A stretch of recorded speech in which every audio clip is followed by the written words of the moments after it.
All right, I think I got everything in order.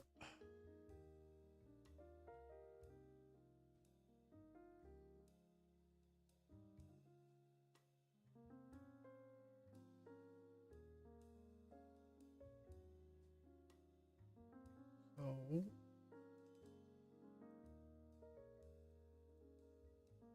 all right. Hopefully everything works as it's supposed to. So we'll see. Um, take it as it is. Welcome back. Welcome back. Welcome back. We are going to continue working on our C++ today. Um, I've been away for a couple of days, and it's actually because I've been having some issues with some bugs. I really had a couple of days where I had to work through that. But in the end, I think I sorted most of those out in a way. So thanks for the sub, man. Thank you. Welcome in. So let's take a look where we are at actually right now. So since the last stream I implemented this pretty ugly widget, but it actually is working. So what we got here is we have some shield value that is climbing up. We have some armor is the yellow, and the green is core value. And then in the middle, the yellow is the mana or energy level for the vehicle. So we see that we are gaining shield. It's generating every second or every 2 seconds. I don't remember exactly what I said it at. So if we, for example, take this container that is a secure container, we can actually this is the hacking simulation. This is a level 1, so they only have 2 hacking things, and we need to solve this. But if we just exit here, we're going to destroy. We're going to fail it, and we saw that our entire shield disappeared, plus some of our armor, and the shield's regenerating, but the armor doesn't. So we got some work to do there. Let's see. Just gonna check so everything works. Anyway, let's see. What am I supposed to do here? Oh, well. Hopefully everything works with the chat and everything. So I dip in there. Yeah, I've been up for about 4 hours, and I went with the dogs to the, to the woods. We spent about an hour and a half in the woods, and then we drove my wife to the train station. She went to work, and I was like, what am I gonna do? Well, I'm going to work anyway with this one, so I can just as well stream it. So that's what I'm doing here. All right. So we got that. So I had some problems with this whole thing. When I failed it, it's keep on crashing like every 5th or 6th time. It was very weird, and it was different errors constantly. Every time it was different errors. And I spent like 3 days until I realized that I was using when I created the damage context, I used the wrong context. So I can show you that it's updated now. So, but let's see if I open my UGD. Let's see, is it open already? No, I don't think so. Let's see. Public inventory. Abilities. In here. Helper file. Function library. Stop Coltrane. Knock it off, or I have to put you out in the hallway. Here we go. Yeah. So I created my own make dynamic effect context here. Basically, it's just creating an effect context, and I wanted it to be mine, so I have a damage effect context here. But what I did use without knowing is I was doing like this, make effect context. So I did that instead. And then I tried to set radial damage. I tried to set my radial damage origin and all these things. And I set that on a make effect context that doesn't have those variables in it. I have it in my damage effect context, which I create with my make dynamic effect context. And I didn't set that. And it took me 3 days to figure that out. So that was all fun. I'll have to put the dog in the hallway. Give me a second.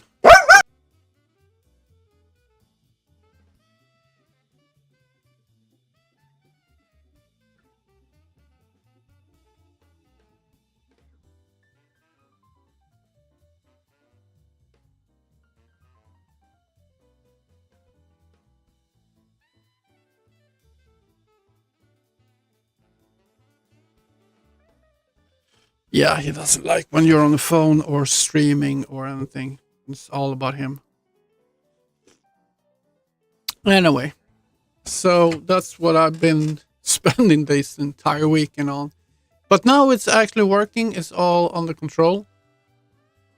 So, yeah. So, what I'm going to do today is a couple of things. I'm going to work with my damage. I actually don't do anything with my radial damage. So, let's see. If I start this up again, so what we're going to do here is we failed the first hacking. I don't remember which one it was, but this one. We failed the first time. The second time we're doing it, so we have 2 opportunities. If we fail the first time, we get a little damage. If we fail the second time, we're going to get it to explode. The animation here is extremely ugly, but it doesn't really matter. We're just working on making things work right now. And what happened was that it took a massive amount of damage to it, and it removed all my armor and all my core values, and it brought me down to 0. So basically, I'm dead at this point. But I don't want it to bring that much death and destruction. I wanted to be able to calculate depending on how far away you are from the epicenter of the blast, because it doesn't matter if you're here or if you're down here, it will give you the same amount of damage. So we need to make sure that the closer you are to the blast, the more damage you get. That's the next goal of this. Also, we need to lower the amount of damage we're going to make here, so we can do that pretty fast. So we're gonna go in here to the blueprint. We're going to go to easiest way to find that is just go into data asset, interactable items, secure container, information, see base values. I remember info here. Check the secure container, curve table, and let's see here. We have 400 electrocute base damage. We're gonna put it down to maybe 100, and we're gonna set down our base value here so we actually can see it to on the explosion to maybe 250. So, and hopefully our character will actually survive at least one blast. We need to place out some more of these as well. We have something to play around with. Let's see.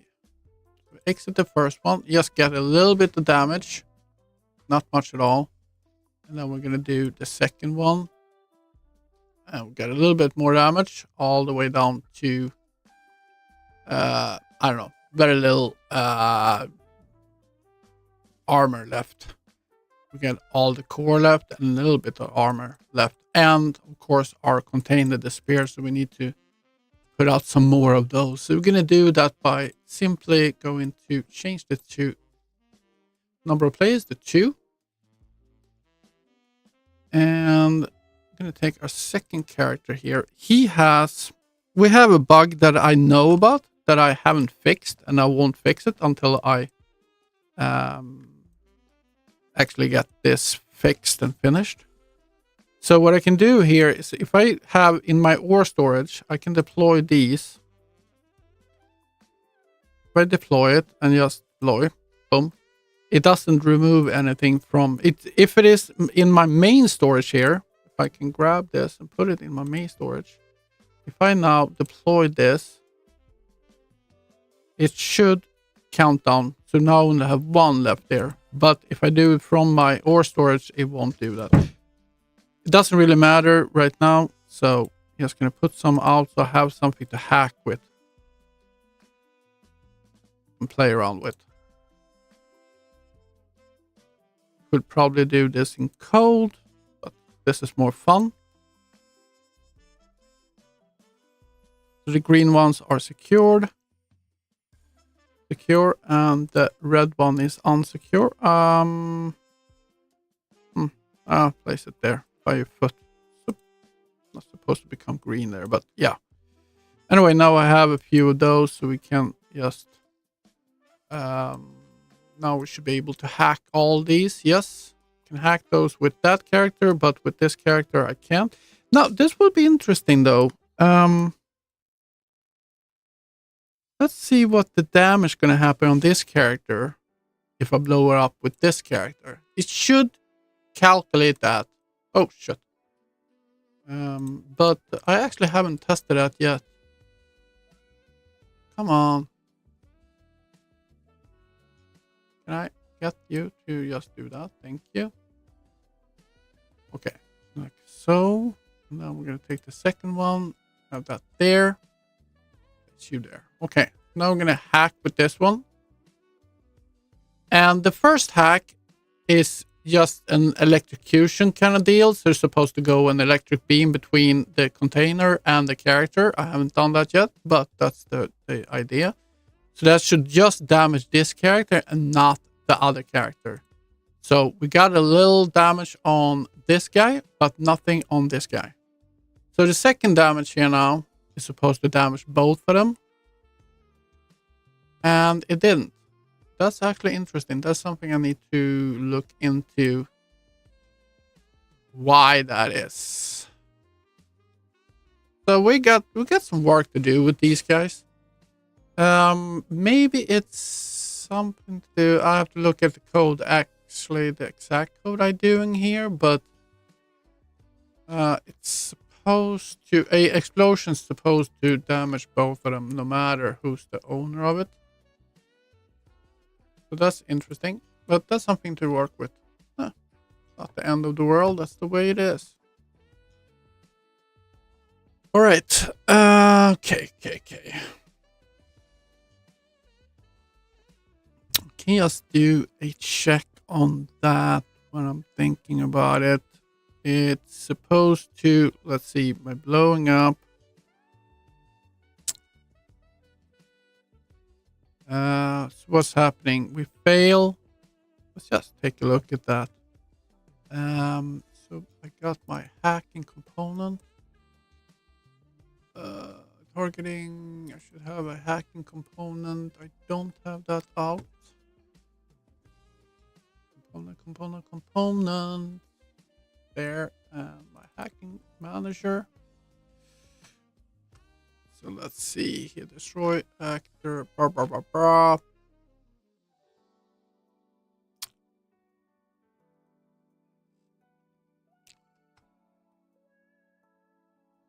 Right. Damn, I don't even. I've been working so much with this, and I still don't grasp the. Let's see here. That's the hacking component. That's.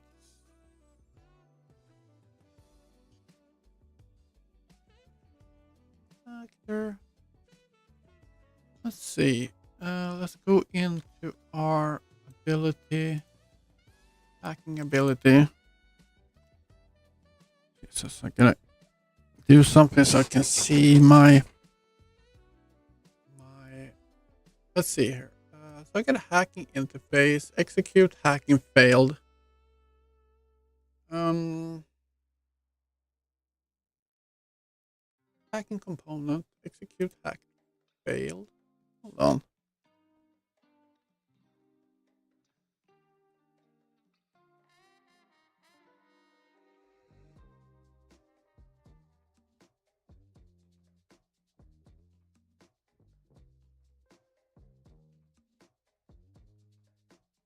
Player controller. Hold on.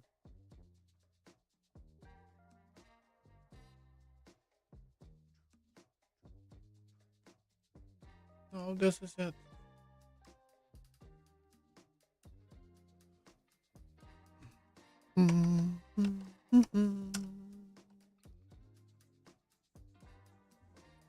That one. Oh, it's hack failed and not hacking failed. I think I have a function I don't need anymore that's just lingering around. Hacking failed. Interesting. All right. It's fine. This is the function I was looking for. I was like, what the hell? I have a hack fail and hacking fail, and hack fail is not in use anymore. All right. Let's see.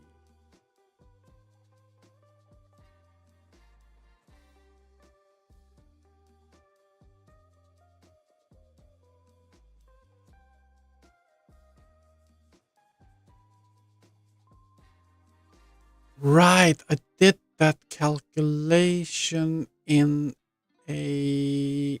So the thing is, what I've been doing is I've been testing a couple of different things. One was that I was creating a damage actor that was going to do the sound and the animation and the damage application.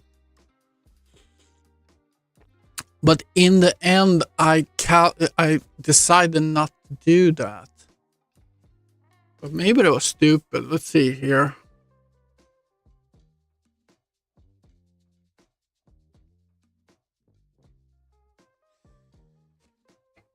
Right.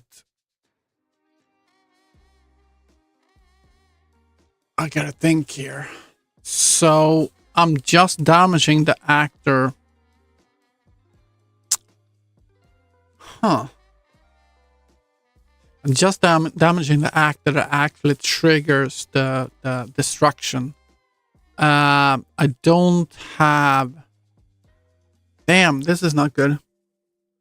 Probably need to have an actor to because we need to have like a radial ball, like a sphere that is created at the blast time. That will take in all my characters or all items, all vehicles that are within that sphere. We need to calculate who's is within the blast zone, right? We calculate who's is within the blast zone, and then for all those that are within the blast zone, we need to apply our damage effect params.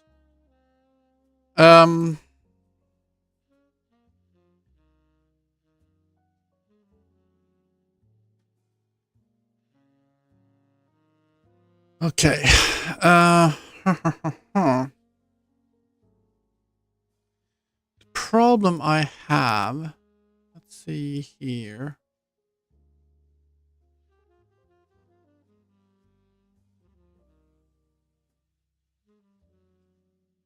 Explosion gameplay effect.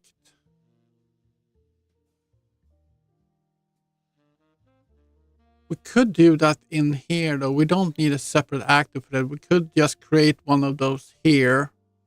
And use that information because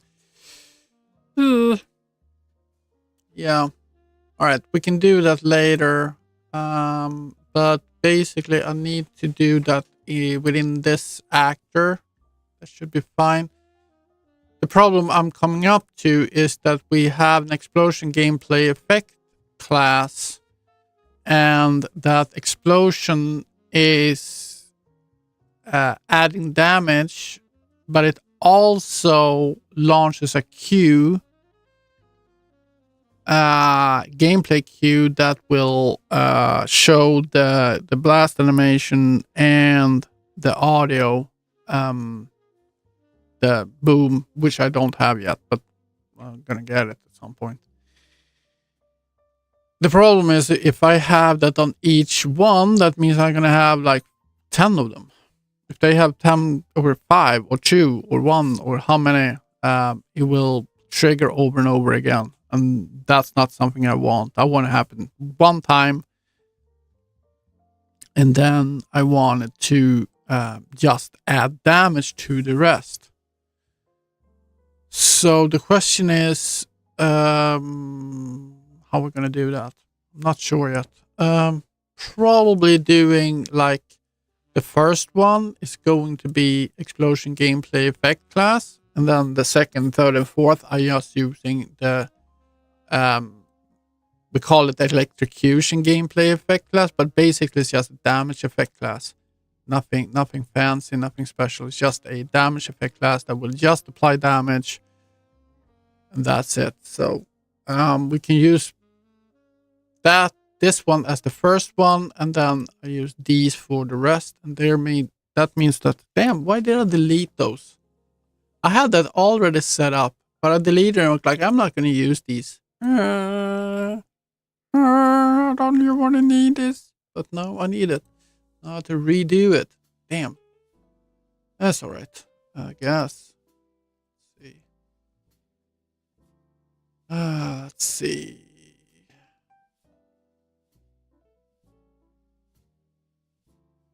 Going through to see if I can find it again.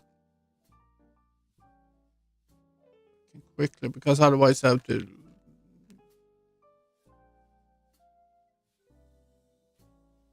I mean, I know the basics of it. It's just that it's a couple of things that just takes a little bit to find. Not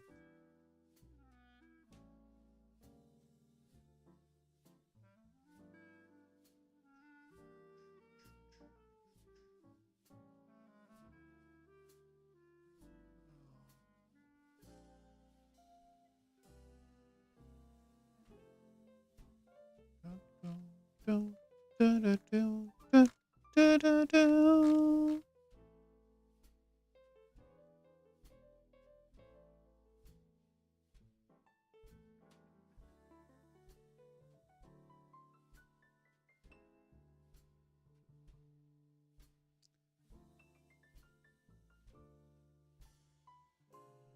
Ba, ba, ba.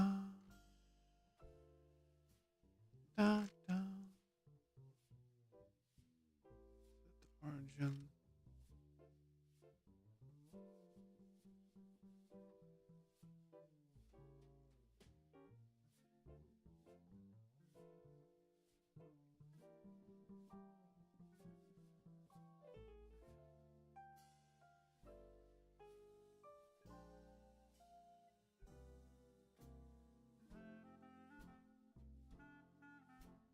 There we go. Yeah. All right. So let's see. Let's add that. I don't know. I should have it on my character, though, I think.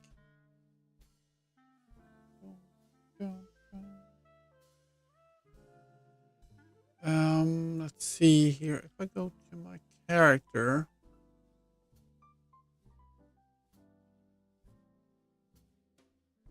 I don't know. It's just.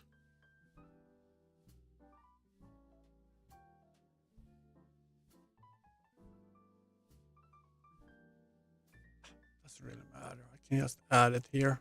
It's fine. Let's see. I'm gonna add a sphere. Let's do a. What can I do it this way for? Oh well, doesn't matter. See object pointer. Use. My God, I can't even see. Use where component over there. I'm gonna call this damage sphere. Let's see.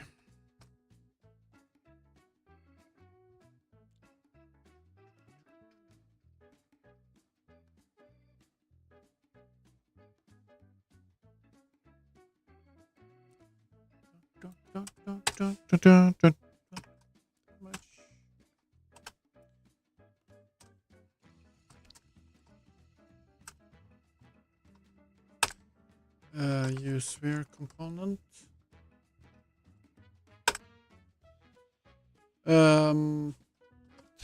Text.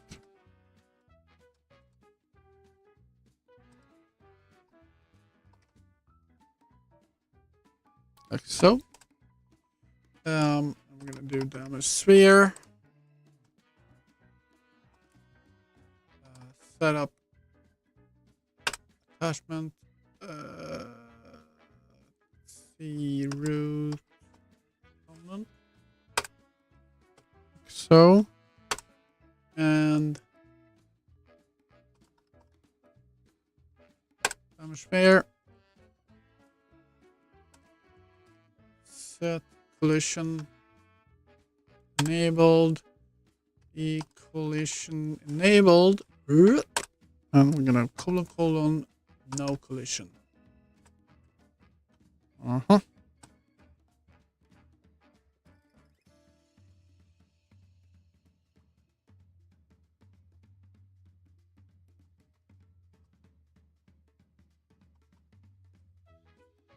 Yeah, there we go. Check. Okay.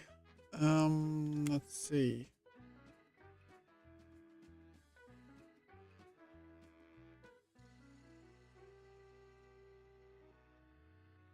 Then we're gonna go into our hacking management, and let's see here.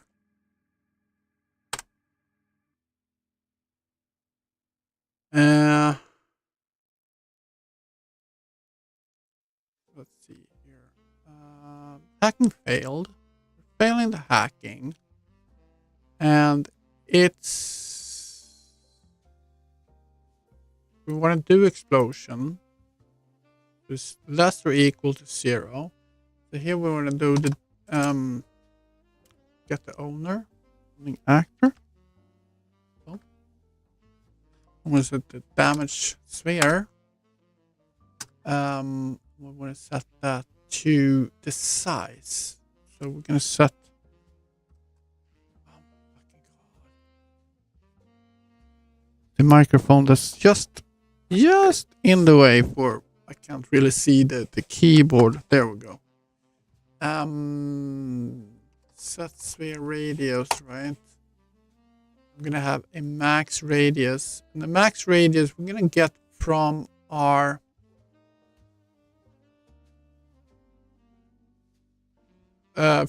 curve, right? Let's see. Radial damage outer radius. Let's see, we're gonna set this down after we collected this information from the curves.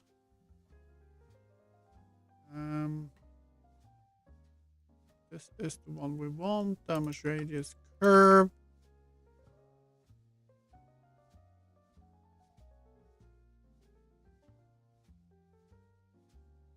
No, that's the real curve.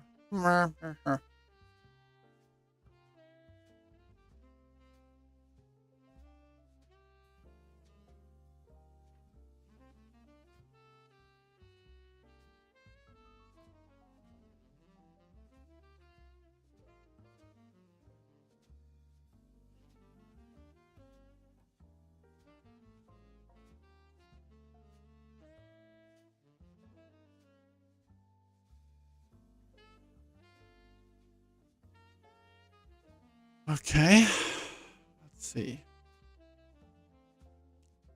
Oh, we got something on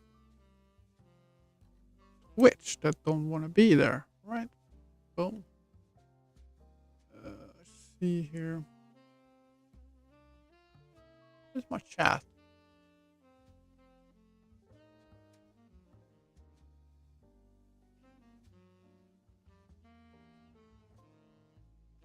I'm supposed to learn how to use these fucking tools, aren't I? Right now I can't see my chat in my... How do I see the chat?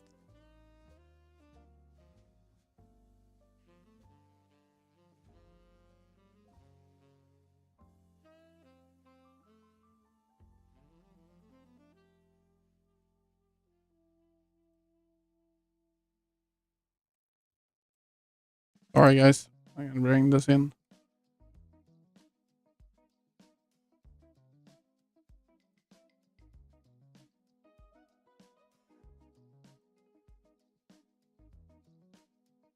Ooh, that's just weird. That's just weird. All right, I got it away. All right, cool. All right. Let's see. Where the hell were we?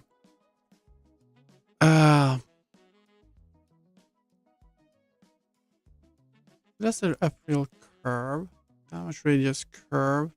Radial. Let's see. How did we call it? Radial damage outer radius. This is radial damage outer radius. That's the one we want.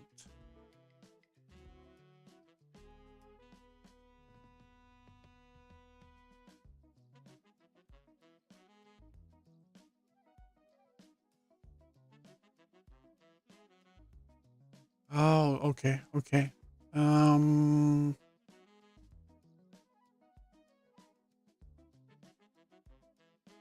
see here.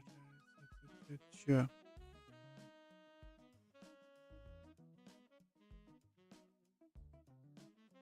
Doesn't really matter, does it? Yeah, it does.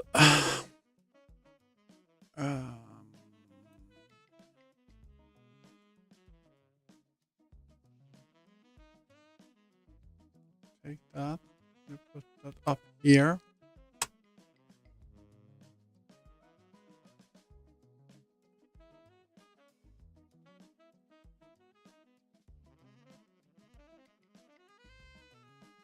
Now we do that.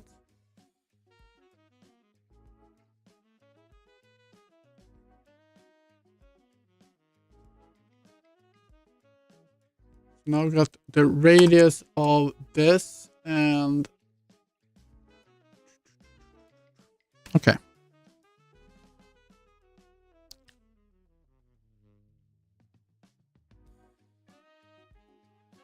I got a T-array. I'm gonna do an F overlapping result. Overlaps. F collision. Query params. Call params. Now we're gonna take params dot add ignored actor, and we're gonna add this. No, we're gonna ignore the owning actor. That's what we're going to ignore, right?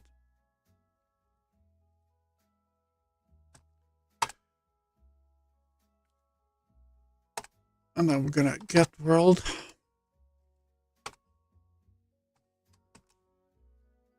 Overlap multi by object type. Okay, and we're gonna have our overlaps. Let's see, we got a vector position, so get actor. See, we're gonna have the owning actor.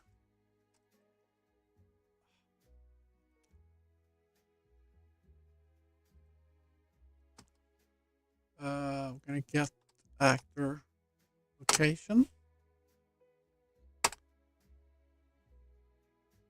And then we're going to have an F quat. So it's an F quat.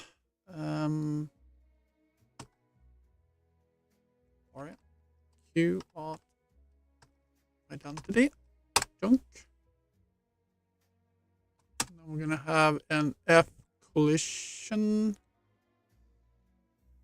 query params. We're going to have a F collision query. Come on.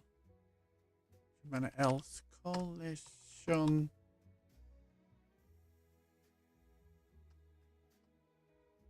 query params.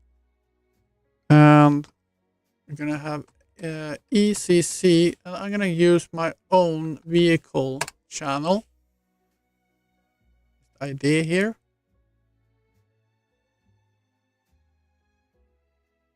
What's wrong with that?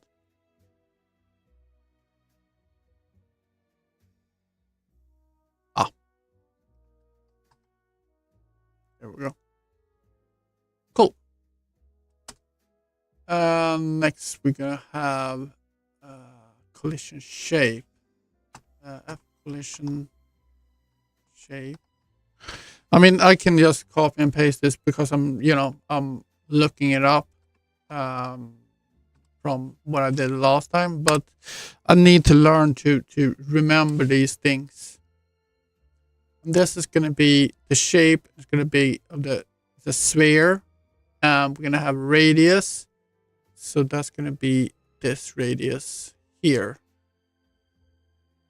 I think I'm going to do this instead. A float radius equals boom. So. And then we're going to say that that is going to be radius. Like so. And then we're going to use radius here instead for this. I'm going to use it here as well. Oh, because that is, of course, a local. So we need to make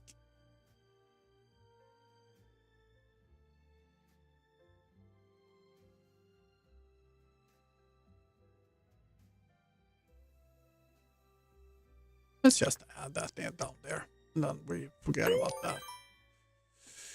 That's all right. Thanks for the follow, man. 69 Swara. Welcome in. All right. Cool. Yeah. I'm just coding. Let's see. Let's go out and around, and then we're going to add the params in the end here. Oh shit! Need to add it within the parentheses there, right? Cool. Bum bum bum. And after that, we're gonna do a for loop.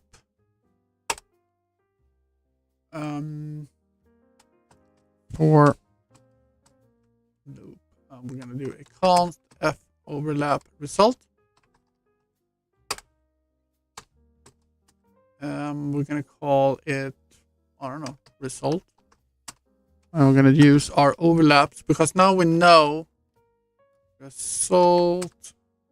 Because now we know how many actors is actually overlapping our thing, and now we can say that we're gonna have a UGD. Let's see here. Gonna grab the actors. The target is going to be an actor. It's not going to be, even though we know it's going to be a vehicle, it will say that it's an actor. So the question is, let's do an actor here first. Actor pointer called target. And I'm going to be equals, and I'm going to be the result dot get actor. Boom.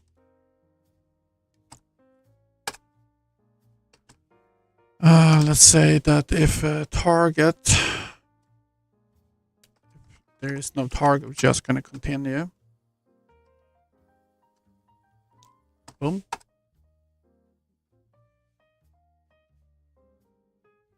All right. The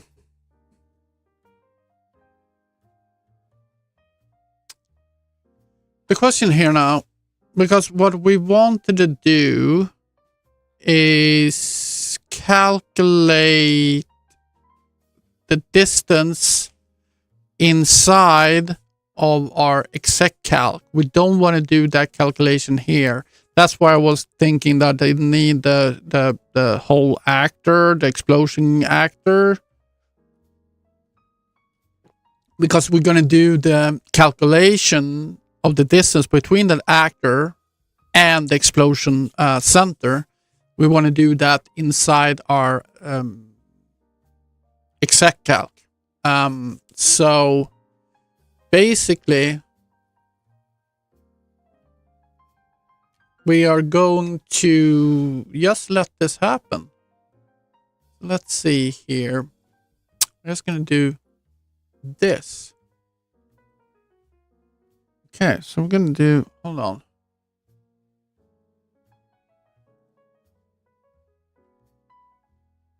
All this need to happen within this. So all this need to happen because each of these need to finish off their own individual param. Let's see here.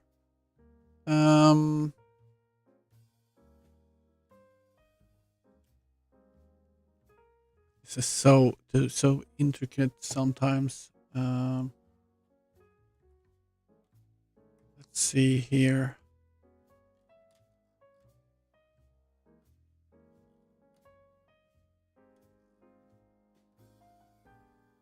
Problem is here. This is one type of damage, but I want to use a different type down here.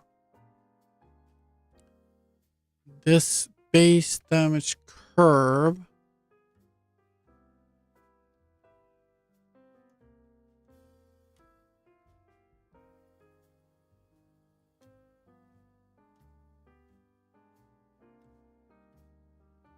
no, wait a minute. Can add this. Oh, Jesus.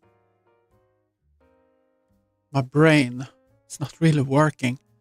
Let's see. I can damage because these things here going to be the same for all of them.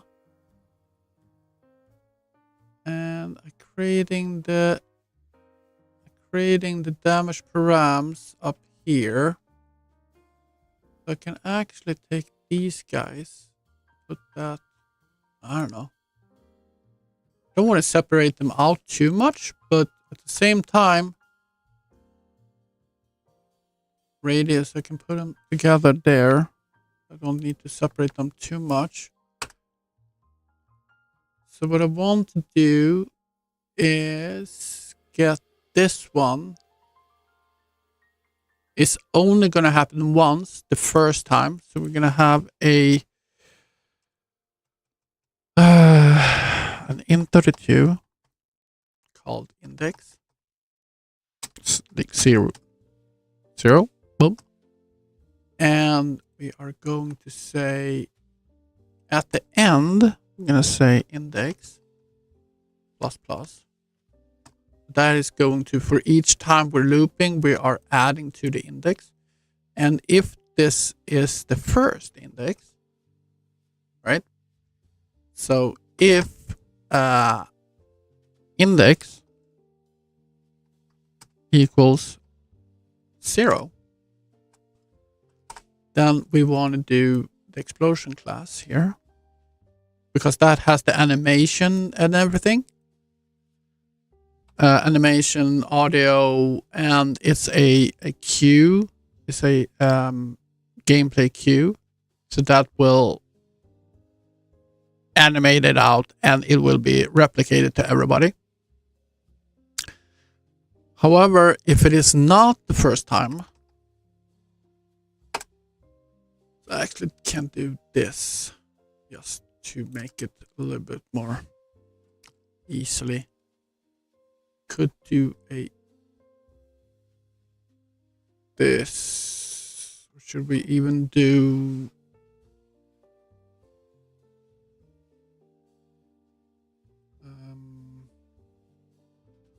can even do this just to really make it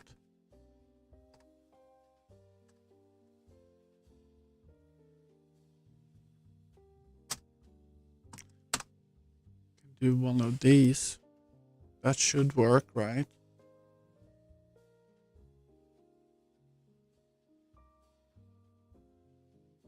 Equals this guy here.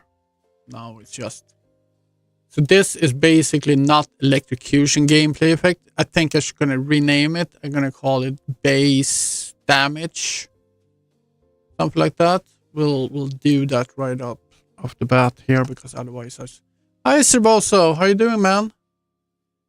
How are you doing? Hope you're having a good day. So we're gonna call this base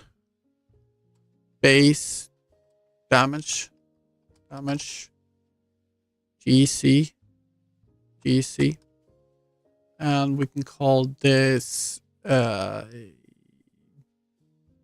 base damage. I don't know. Yeah, this is so hard for me. Base damage with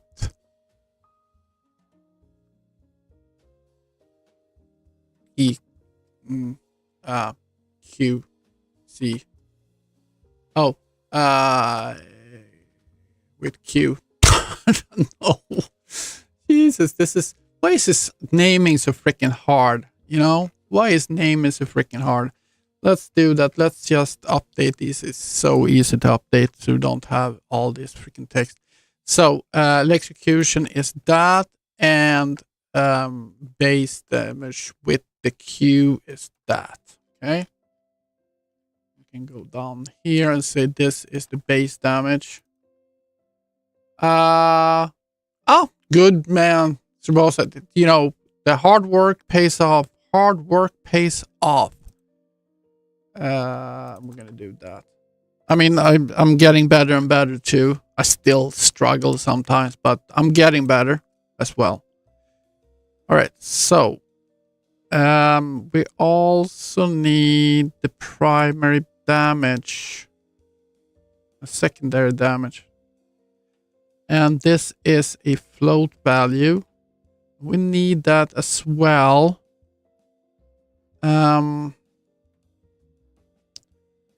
But I think, to be honest, I need to put them inside here. I need to redo this a little bit.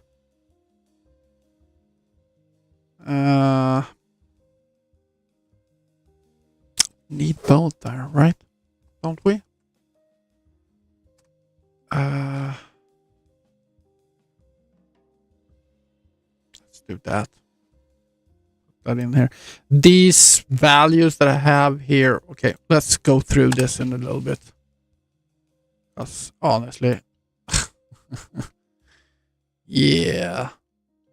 So we're gonna do that up here as well. Damage struct.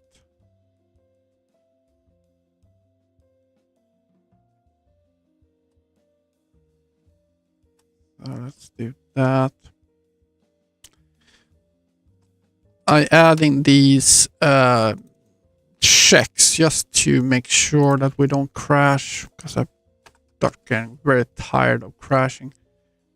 Let's see, we're gonna do that. We're gonna add. Which one was it? Fuck me. These two. Copy those. It's just gonna be exactly the same there. All right, so this is the damage params. We are adding. We're adding the radius. Getting the radius. We are making sure that we have the outer radius there of the sphere doing the primary type of the damage. It's going to be explosive damage and energy damage. And the energy damage, so the secondary base damage is half of the primary base damage. It's basically, so we're collecting the base damage from the curve here. So in this thing here is that we have 250 in explosion base damage. So that is bringing in 250 here as the primary base damage. And then it's going to divide that in half. So it's going to be 125 in secondary damage. And the secondary base damage is, of course, we get that here. Sorry. So secondary is the energy and the primary is explosive. And where we're coming down to is that we will, in our exact calc, we will check how much, resistance we have to explosives and energy, and then we calculate out how much damage actually going to apply to the character. All right. So that's all well done. This gets very messy though, very fast, but I think I have it now. Let's see here. So we get that, and then we take our damage sphere, we set the radius on that.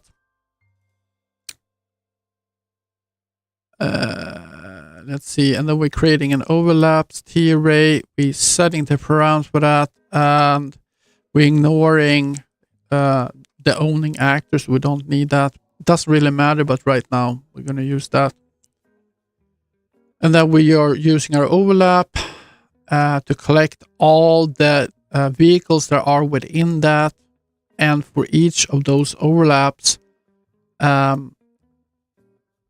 we're getting those actors. And for each of those targets, we're applying a damage effect params. But how the fuck will we know which character that is? So that's not really set here. Hold on.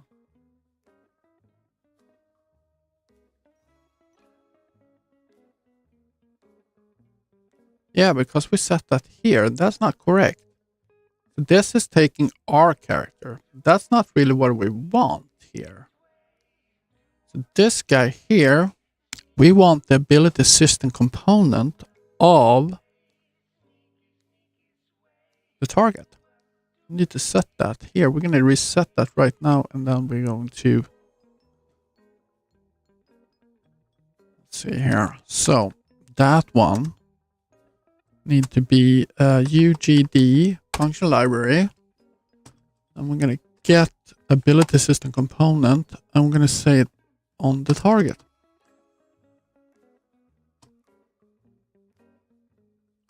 And now we got the target ability system component. We're going to hit the right target. And then we are applying the game damage effect to by effect parameter. Holy smoke. Okay. So that's going to happen there.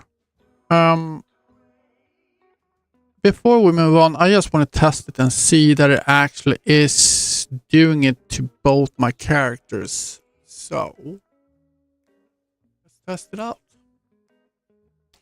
I'm not doing anything special with the radial, but that doesn't matter right now. I just want to make sure that we're hitting both our characters that's on location, not only the closest one or the one we're actually hacking with.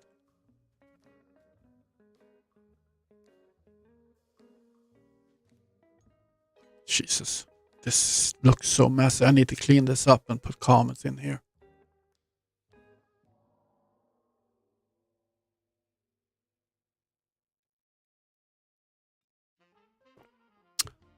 So, Sirboso, if you're still here, what are you working on?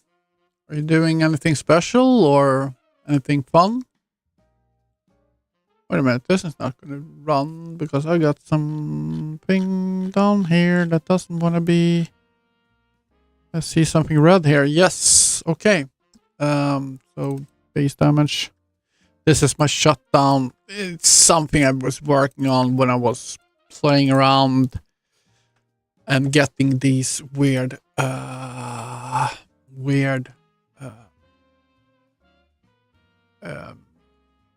should I put it? When I was crashing and with all these weird crashes, and all came down to the whole thing by that we're not nulling out anything when we are, dismantling these things.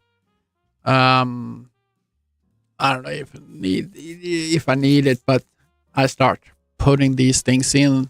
So whenever we shut it down, when we shut down the actor, we start putting things to null pointers, making sure that nothing has any dangling pointers to anything.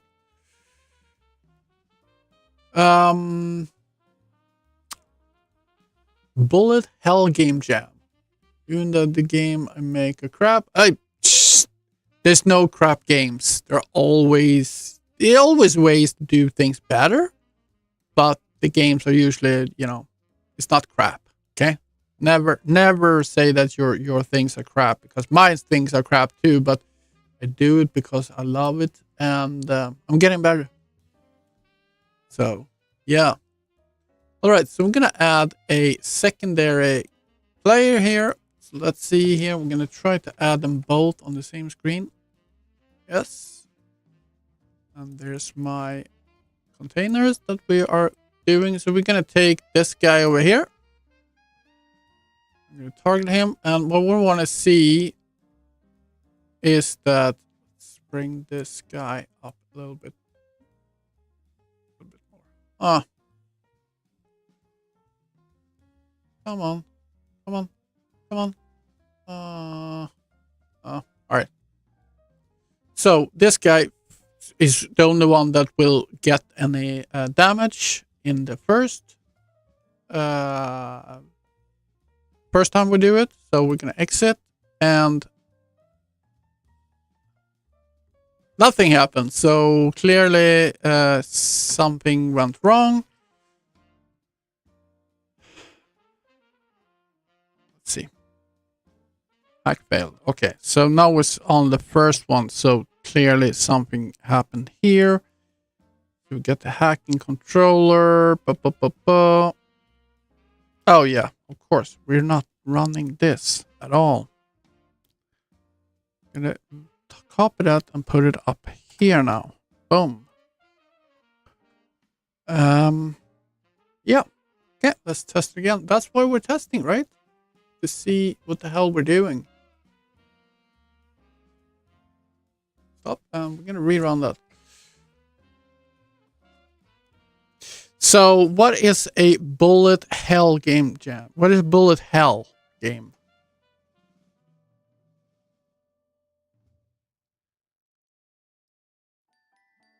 Even though I love doing games, I don't play much games. I play very little games, and the games I play are usually very obscure. So yeah. All right, let's test this again. Okay, let's target this guy. Oh, there we go. So now we're gonna fail first and make sure that we get damage here. Boom. Yes, we got damage. Nice, nice, nice. And now we're going to see if both of these guys going to get damage. We're going to see explosion, and we're going to see damage on both guys. So this is almost up there. And then exit. And nothing happened on either one of them. Oh, this is so funny. So funny. This is so funny. All right. Let's see here if we are even in here. Let's see there. Am I even getting into my for loop at all? That's my question. And this this might actually be incorrect. I don't know. If index equals that, if that is true,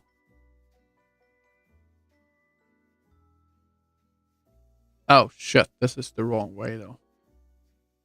Because we got true and we got false, right?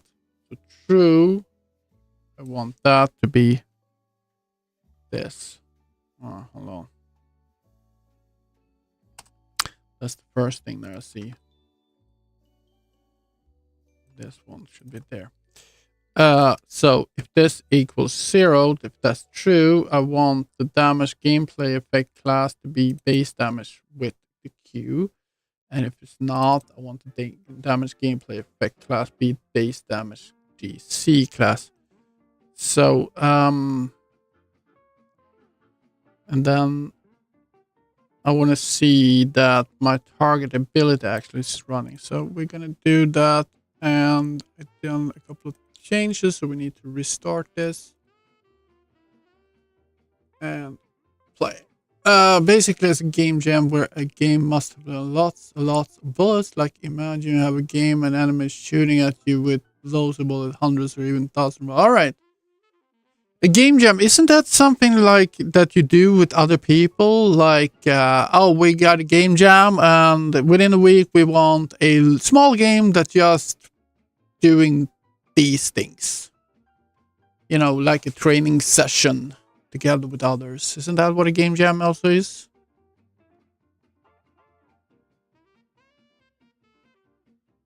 Alright, here we are again. Let's see what we got here now. We gotta place out some more cubes or containers here in a bit. We are going to see, that's the first, and we're getting the damage from that one. That's fine. And now we're gonna exit again. And okay. So we are in here overlapping, so that's fine. And then we are going to step in and oh, we get nothing. Nothing. Nothing. All right. Okay. So I want to do that test again. And I want to check what my overlaps value is after I go in there. I want to do it there. Right. That's one. And then we're going to... Oh, come on. Do it again. Right. Overlaps is 0. Trace tag 0. Radius 75. 75. Isn't that very small? When I'm thinking about it.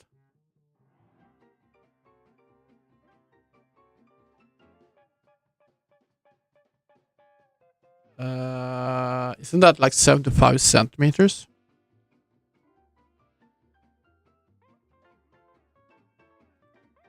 Okay, let's just take a look at that first. It might actually be let's do I think a unit here is centimeters, isn't it? Let's do 750. I think that's 75 meters.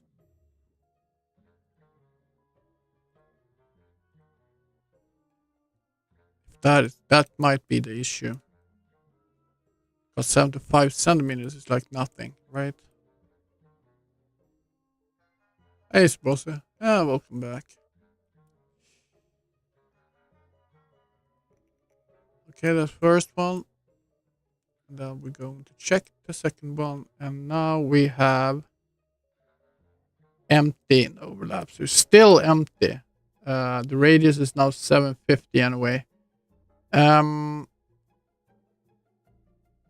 Maybe I should check these. Okay. Let's test this out. ECC. Let's see. Which one am I supposed to use then if I'm not using my own pawn?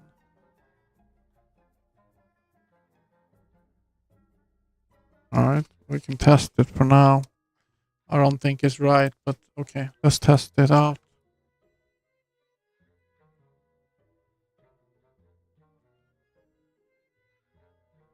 Maybe it is right.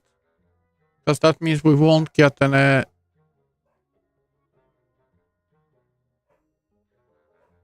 oh, we'll see. We'll see, we'll see, we'll see. We'll see.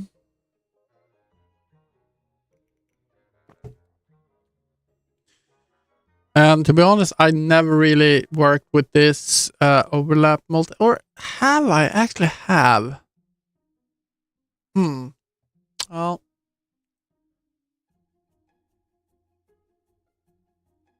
don't have anything left here. Need to put out some more of these containers.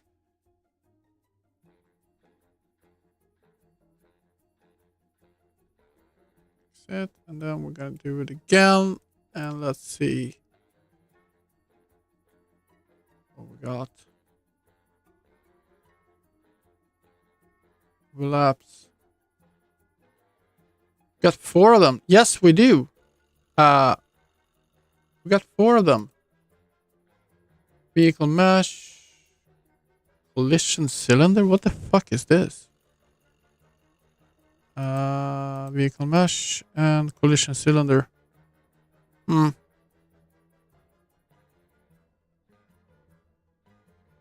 No, collision cylinder is not a actor in a way, is it?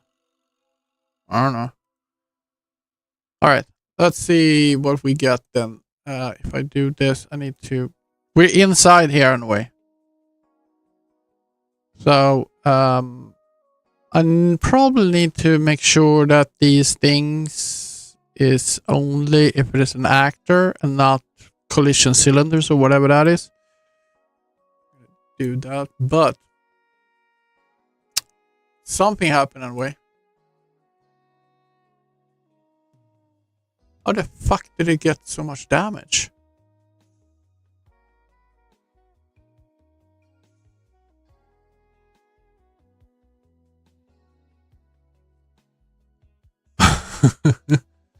That's not... yeah. Because I want to learn it. I want to learn all parts with C++, how to do it in C++. And the second thing is that I think the blueprints are just awful when it comes to controlling things. When it comes to organizing. That's why I use C++. And I actually love to use C++. So, I mean, I could do this, most of these things in Blueprint. Absolutely. I could do that. I just find this more enjoyable for me. And it triggers my brain to work in different ways. So, yeah. Let's see. So I want to see how many freaking times it's doing this, though. Let's do that. I'm gonna bring my let's see.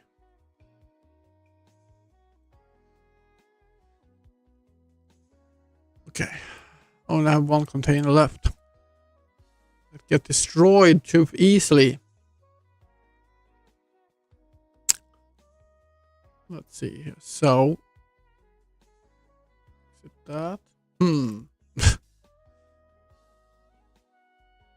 You don't have to do everything just because it's easy, you know? Sometimes you just do it because you want to learn and understand what is happening in another type of language. So,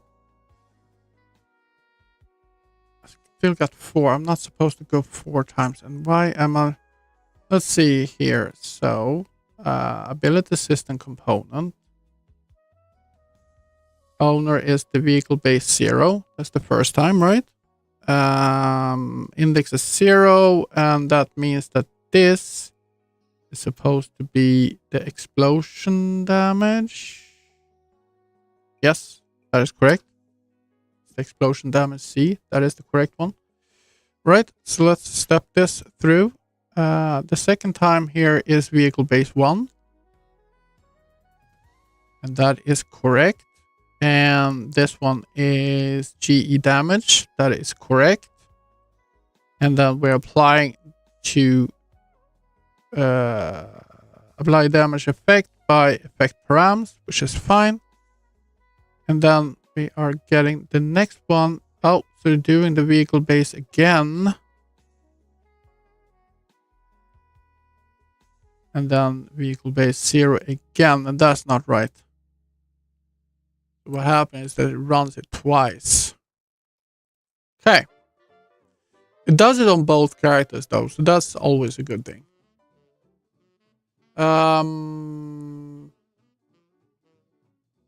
Enhanced input for me is, yeah. So I do enjoy working with C++. That's basically why I do it. Enhanced input, it's actually not that annoying. But yeah, you need to sit down and really understand the different parts of it.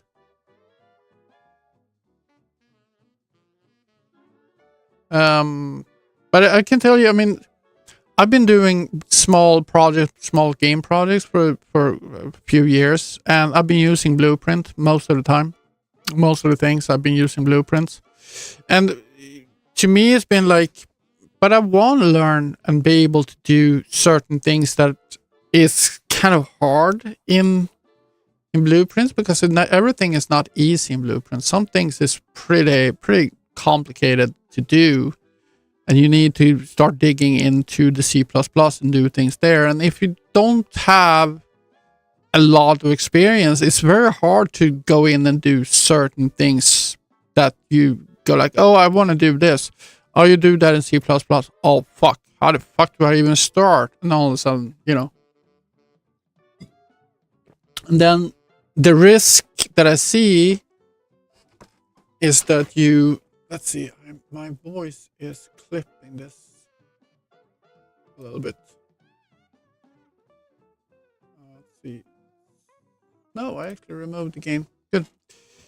Anyway, so the risk is that you come to a situation where you want to do something and you're like, I have no idea how to do this. And you ask people and everybody like, I don't know. And then you decide to skip to do it because you don't know how to do it in C++. I think that's the risk that many people encounter. I mean, I encounter that too, but I'm a little stubborn, so I actually can sit there for days, just do one thing, trying to figure out how the fuck do I do this. So, all right, so I want to do something here where we're going to do a check. Result get actor.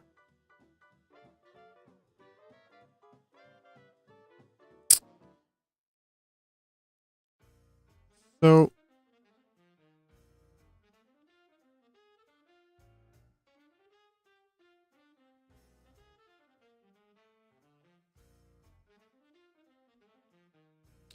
because this overlaps,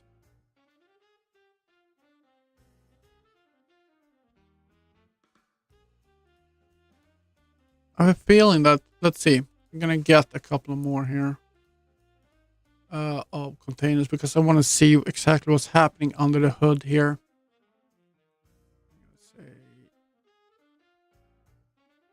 There we go. Thank you. Shit. Boy, that's gonna get a couple of them.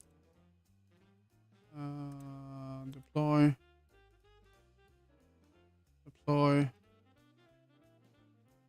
And deploy. So, okay, thank you.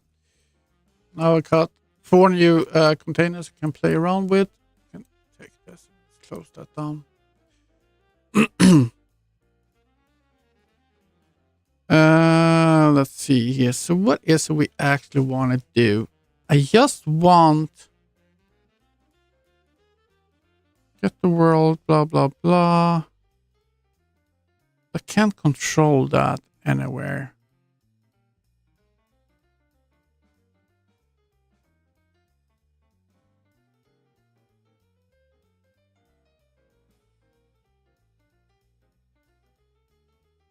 So let's do it in here. Okay.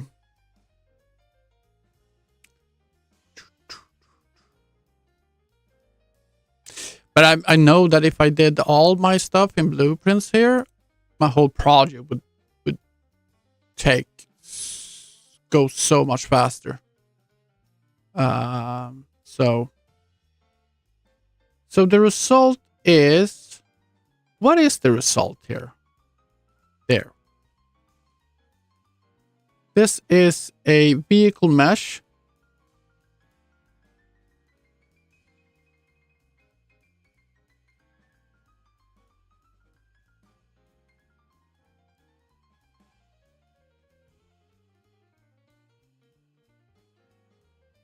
Okay, that's vehicle mesh. Okay. What's the next? The next thing is another vehicle mesh. Just take a look here. Vehicle base. Vehicle mesh. Vehicle mesh for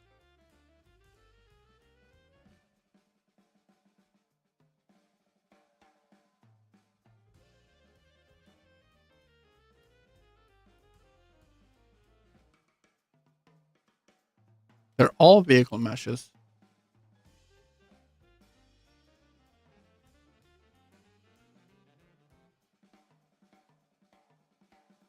Collision cylinder. What the fuck is this?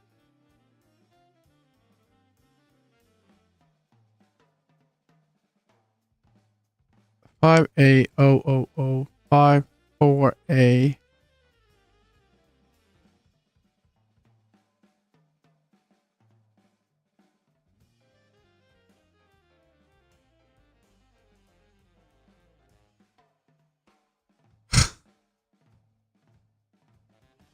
What the hell?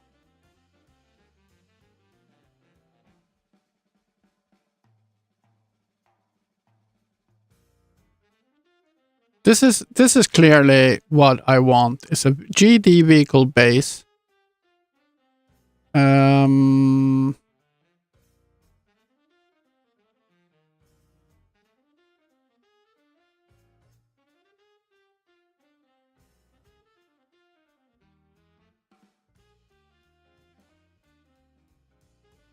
But I get the vehicle base too. I get the new actor from the. I'm just thinking how to do this. So if I do this next one, I get the actor. I get the vehicle base 1. The result is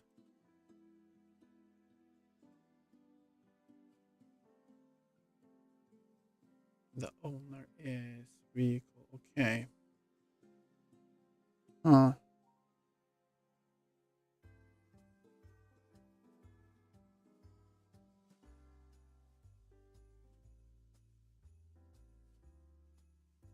So what I could do is I could do something like a T-array of UGD actors, or hold on. Let's see. If I do a T-array here of AGD character base,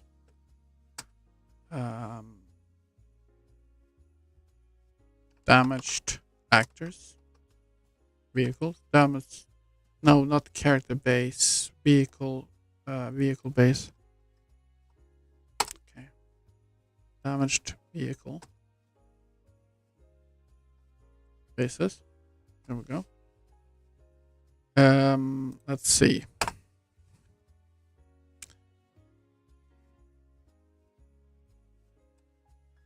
If all I can do here is I can take our target, cast. I can do that, and then we're gonna cast the result like so. If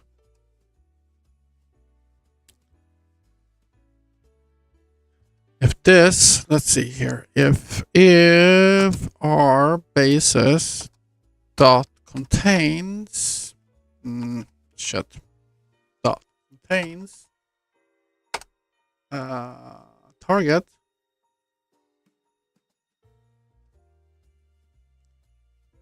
return.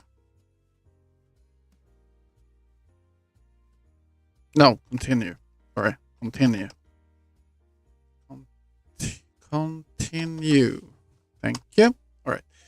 So if the damaged vehicles already have the target, the vehicle base in its damaged vehicles, then we just continue. We're skipping everything below it and just move on to the next one. Else, so yes, can we do that if I do this? Oh, I don't know if I can. No, I can't. So I need to do. No, right. No, how stupid of me. So I can just continue. If I don't continue, then we're gonna say damage vehicle bases dot add, and then we're gonna add the target, right? Because it's unnecessary.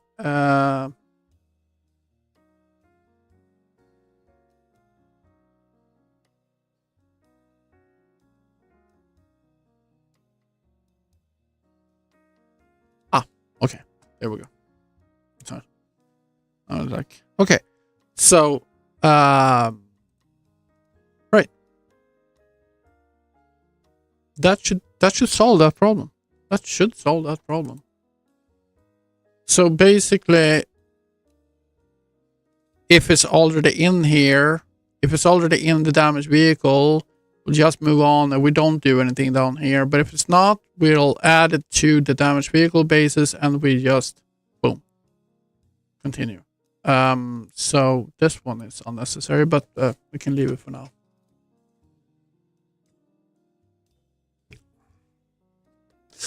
And there's a couple of things I'm a little irritated. For example, you can't use really T maps in Blueprint, right? Or can you? I don't remember. It was something with the T maps that I couldn't do in Blueprints. That was a little irritating for me. Anyway, doesn't matter. Now we're gonna test this and see if it works. Hope it does. So damage first, and I don't know. Sometimes it doesn't really work.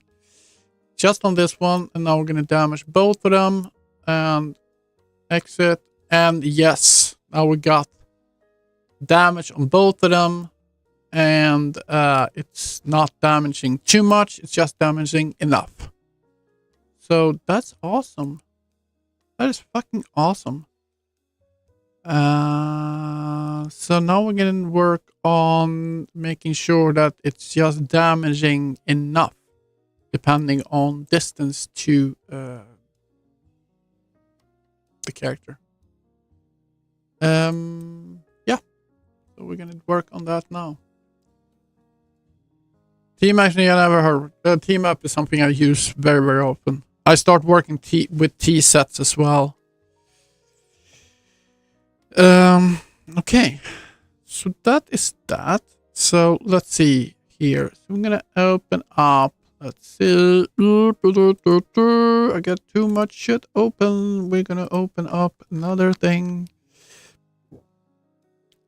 Sorry. Abilities. Exec calcs. Damage. Exec calc. This is the guy. This is the bad boy we're gonna work on with right now. Oh, I love this file. Not really. But it's pretty cool. Once you get into it, it's actually pretty fucking cool. So let's see here. Effect context. Get the context. Here we go. We're gonna cast this.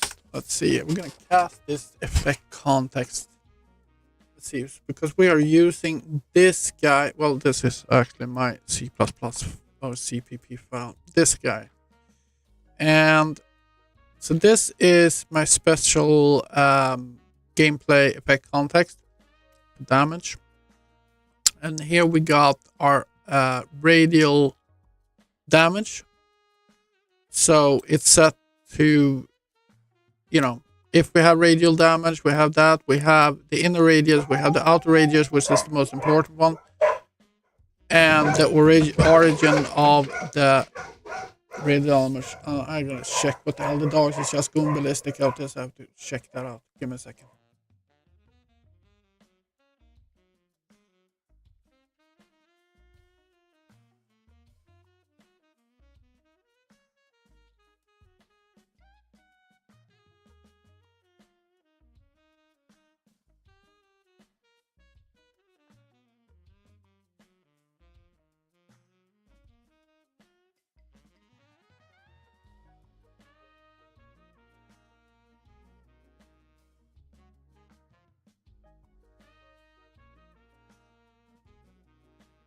All right, it's just a delivery car.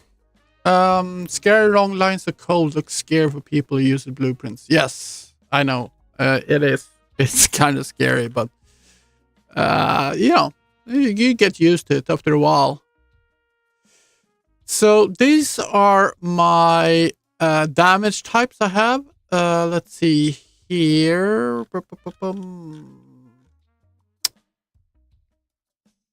Where are we?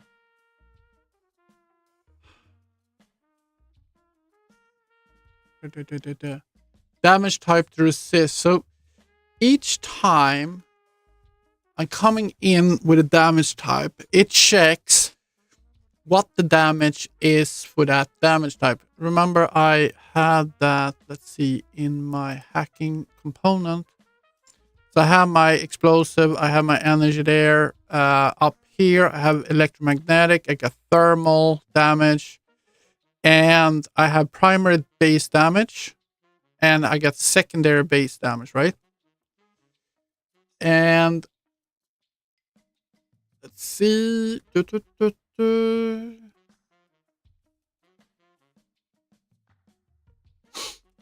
hell am I doing here?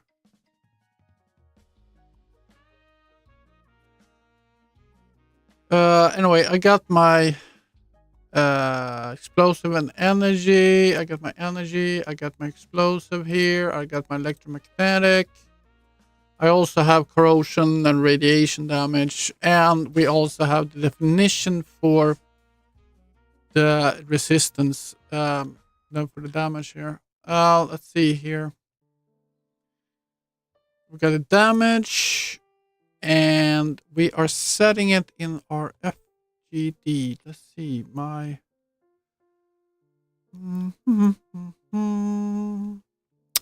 where are you? Function library. And there. Grab this guy over here. And here we assign tag set by color magnitude. So we got here. We're setting the how much damage the primary has and what that damage type is. We are also setting the secondary damage, how much that is, with the damage type. And that is what we are capturing in here. So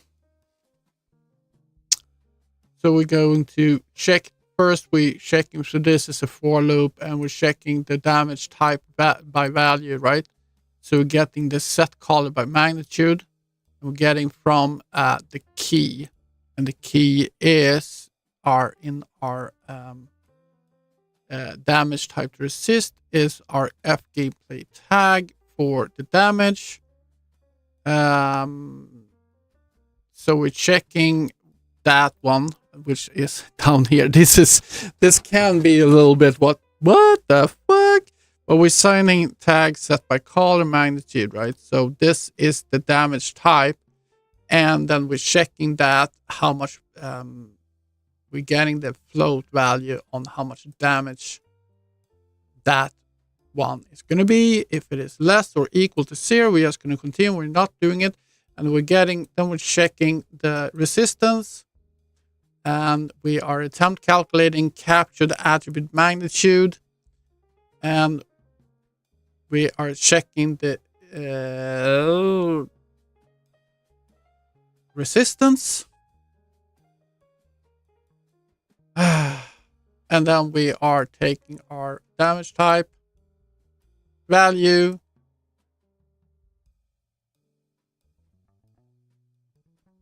Jesus. How the fuck did we do this? This has been 1 week. And I was crystal clear with everything here. But now it's like, let's just, too easy to do this. It's just to put a stop clause there. We started up with putting it in here. So we'll see what the hell happens, right?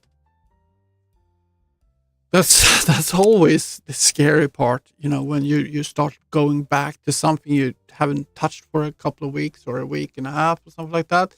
And you're like, yeah, I know how this works, but how does it actually work? How was it? And that's why you're supposed to put in comments. And you're like, nah, I know what's happening here. It's fine. Not a problem. And then you come back a week later and you're like, what the fuck is happening here? Okay, we're going to close down that one. I'm going to set this to 1.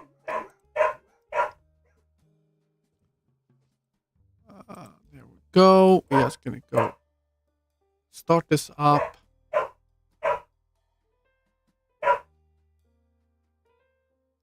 And we're going to exit that. And that means that we're getting our stop here. Come on. Khaleesi, lägg av! All right. So for this, we have damage first. And we're getting damage by value. So it's 25. And we got, I'll use comments. Is it put? Yeah. Well, blueprints is the same thing. You need comments there as well. All right, because we already got down to here. So let's see here. You're supposed to step through it, not getting, because I got the final result up here. Let's see. I'm gonna do this again. We're gonna do this again. Yeah.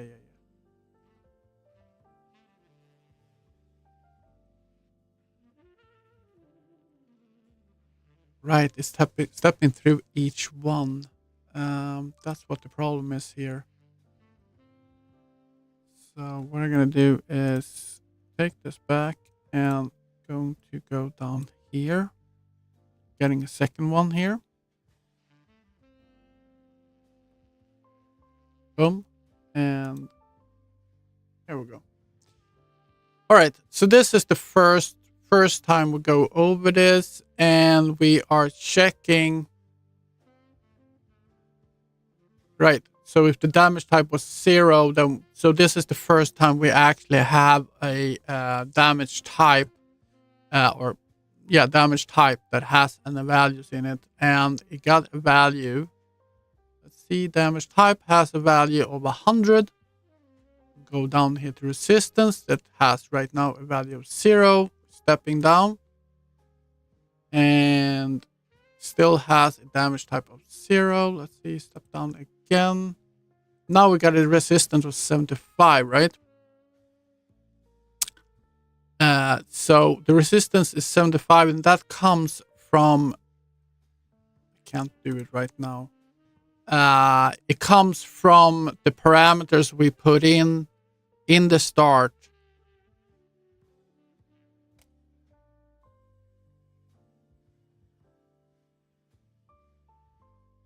I'm gonna check something.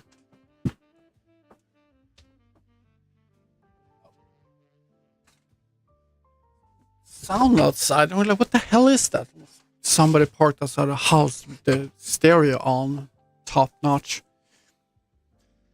So resistance is a value we put in when we started up the vehicle. The vehicle has a base value of resistance against certain things. And this has a resistance of 75% as a startup, just because I wanted to test something out. But the resistance is going to be changing depending on the modules you put in your vehicle, or if you put in, if your skills are better or whatever. So right now I have a resistance of 75% against, so this damage, so this resistance is calculated on electromagnetic resistance, because the damage type I have is electromagnetic damage. Let's see, where are you? I go to pair value, so it's the resistance for electromagnetic, because the damage itself is electromagnetic. There, damage electromagnetic. That's why it's checking electromagnetic resistance. And then it's going to, because right now my damage is 0. So we're going to jump down a couple of steps. Damage type, so it takes the 100 minus resistance 75, so we're going to get 0.75, right? When we divide that with 100. So it's 0.75, so it's a percentage. And therefore, we're going to get 25. So we're going to get damage value is times equal 0.75, so 75%. Is what you get. So the damage is 100 and the resistance 75, and therefore you're getting 25 in the end. That's going to be the damage. And then the next time we're building up on that. So now we're getting another item, and the damage value is 50. Hey, 779, how are you doing? I'm okay. I'm trying to explain this more to myself than anybody else. But the damage type value is 50, and then we are going to get down here, get the resistance, and the resistance for this one is 5. So it's just going to be 5%. Therefore, when we calculate our resistance, we're clamping it first, and then we are going to calculate the resistance, and therefore the resistance is 5%, and the damage is 25. Wait a minute. How is that calculating? Oh, sorry, that was the 25% before. Sorry. There we go. It's 50, so 5% out of 50 should be 2.5, right? So that means that the new value for damage type value is supposed to be 47.5. In my math, anyway. 47.5. And then we add that to our total damage. So if I click down here, I'm going to get a total value of 72.5. So 47.5 plus 25. And that's the one we're adding to output modifiers, and then we are working with that inside our ASC to actually apply it to the character, because this exact calc is a little bit different from the other exact calc I used before. For my fitting, for example, if I go in here, I have a few of these now. I've been working a little bit with them. But this one is applying the attribute straight on. It's overriding the attributes. So we're doing that straight on from the exact calc and going in and setting it up inside my ASC. But these damage ones, we don't want to do that. We are going to go into our ability system components, and in here we are creating time ability.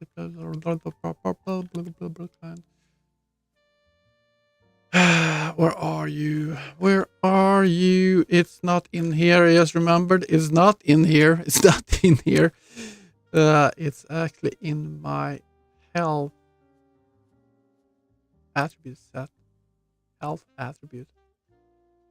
Let's see. I'm gonna go in here. Boom. And let's see. Set properties. Handle incoming damage. Here we go.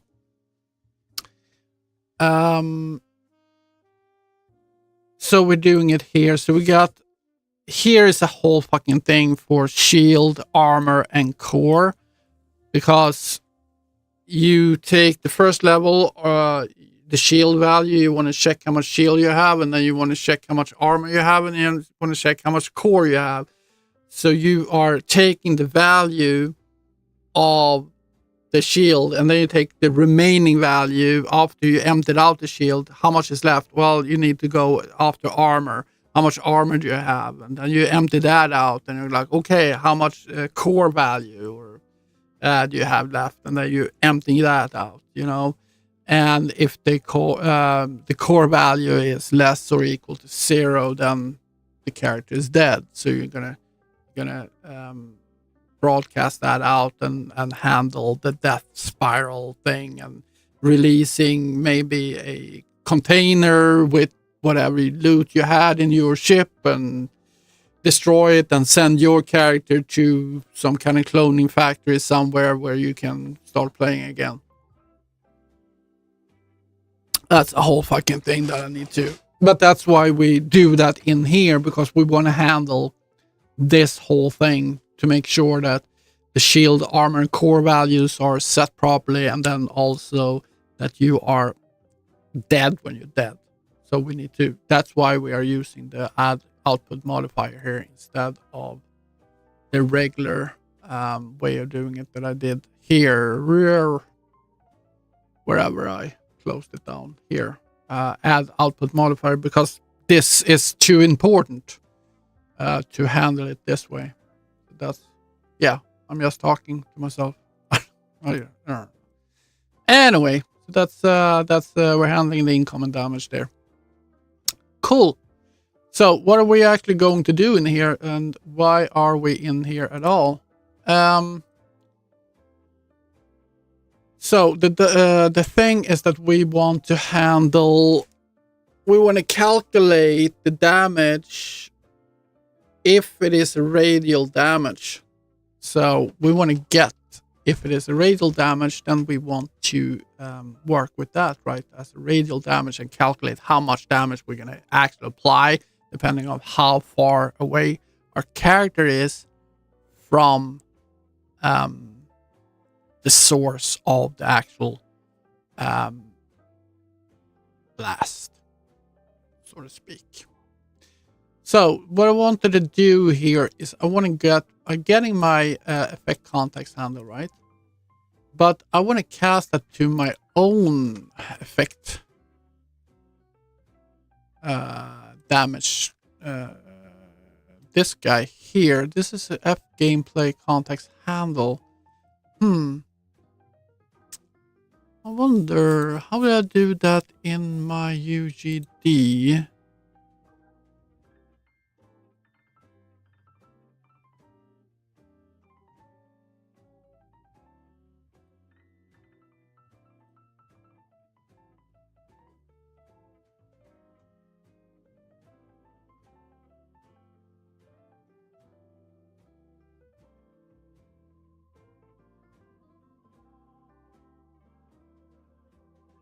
Interesting. Maybe I don't need to cast it. In the F gameplay effect context handle, that's exactly the same thing. Getting the context. Do I not need to cast to be able to grab those things? We need to test that. So what I want to do is just get a bool here first. And it's going to be B is radial damage, right? And we're going to say effect context handle. This is where I get a little confused. I have to cast it somehow, because what I want to say is get I want to use this guy here. Not you. Sorry. This get radial. This one is what I want to use. But I can't do that without casting it. So I'm thinking, if I remember correctly, I was using the exact same thing in my fitting thing here. Let's see, let's move it up here. Look at that. I use a static cast. That's what we do. We do a static cast. Yeah. All right. Cool. Good to have a little bit memory up there. All right. So what we're gonna do is we're gonna go. Where are we? Here. We are going to get that, but we're not gonna use that guy. We're gonna use this guy here. Boom, boom, and we're going to implement that.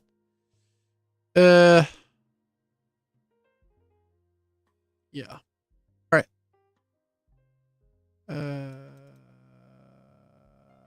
Yeah, slot context is wrong.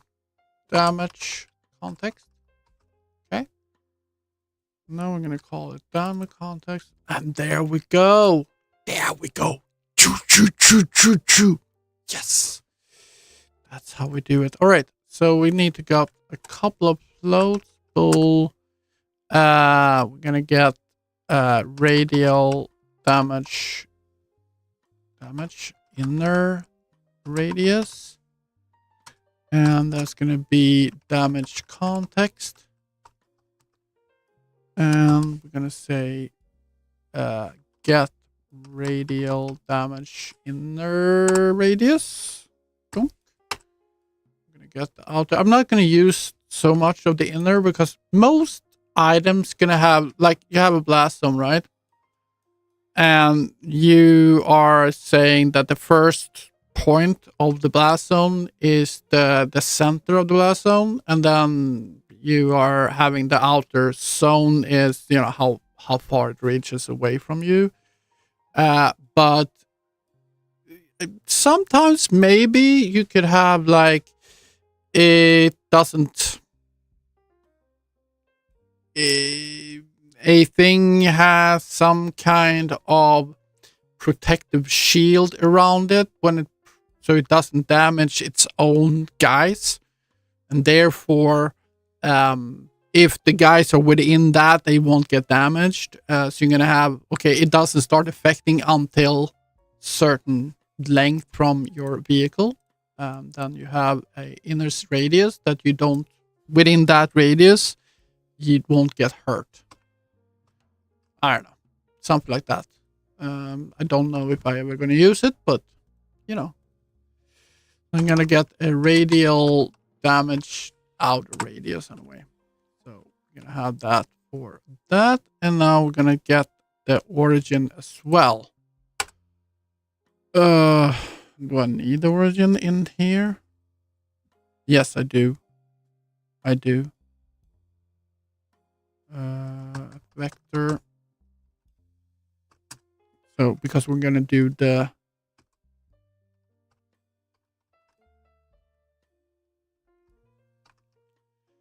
calculation, we're gonna take the actors, and then we're gonna take the, you know, the source actor and the target actor, and we're gonna calculate how far apart they are. So damage context. Get radial damage origin. Okay. So we got that. So to be honest, I could say the source ASC or source avatar. Get that, and then the location of that, and the location of the target avatar, and then do a calculation there to get how far it is. But here we got the radial damage origin as well. All right. Okay, so let's see. So now we know if we have a radial damage. So let's see here. If B is radial damage.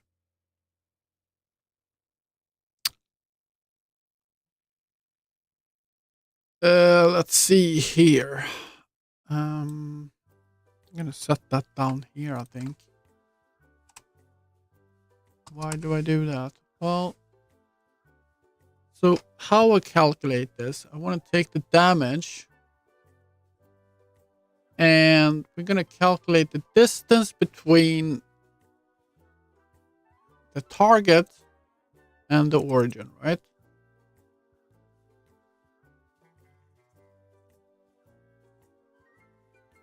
Let's see.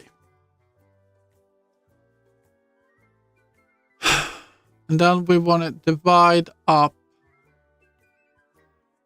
Well, let's do this first. Dividing up how much actual damage is. So we got the outer radius. Float damage per unit. I don't know. This is a good way of doing it. Damage per unit. No. Jesus. How am I going to calculate this?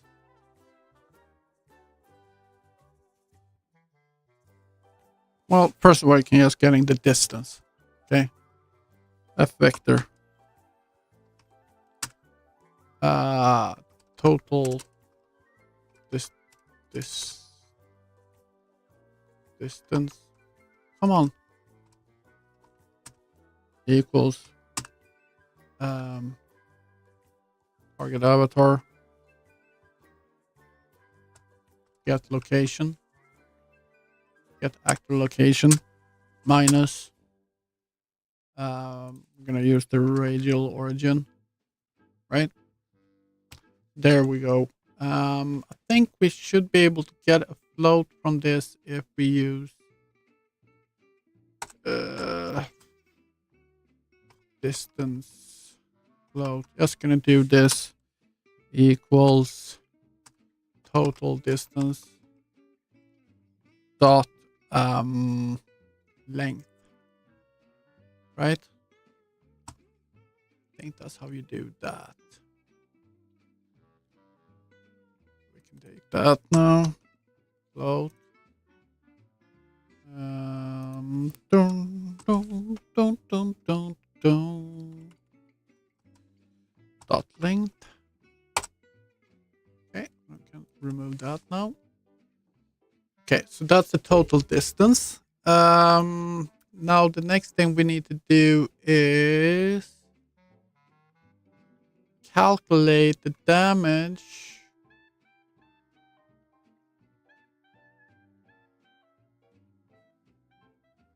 The damage. So we know the total damage. That is that.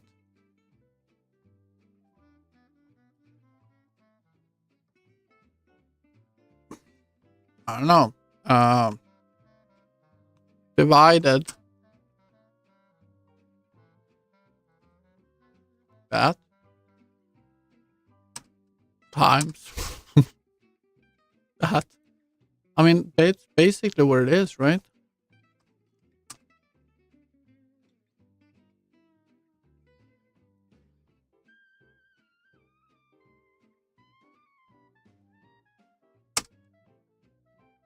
I don't need that float. I just want to see. Is this correct? Okay, Sabroso, thanks for stopping by, man. Have a wonderful, wonderful day, man. See you later. So damage value type is now the damage value type divided with the radial outer radius.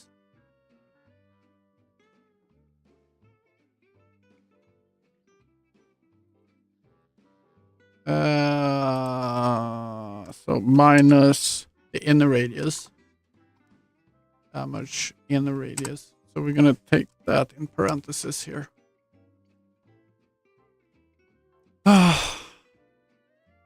So we're getting the outer radius, let's say 100, and this is 50. 100 minus 50 is 50. So the value is 100 minus 50. That means it's a 2. Let's say this is 2 times 2 the total distance, which is 30. I think actually that might be it. That actually might be it. I might be stupid, but we're gonna do a check here. The best way to do this, to check this, is of course to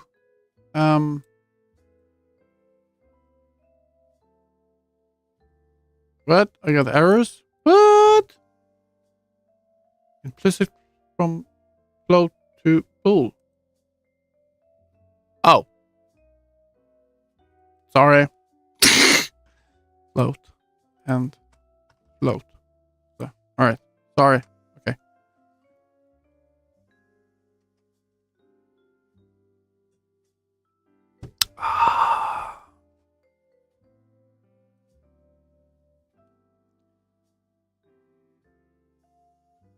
Dun, dun.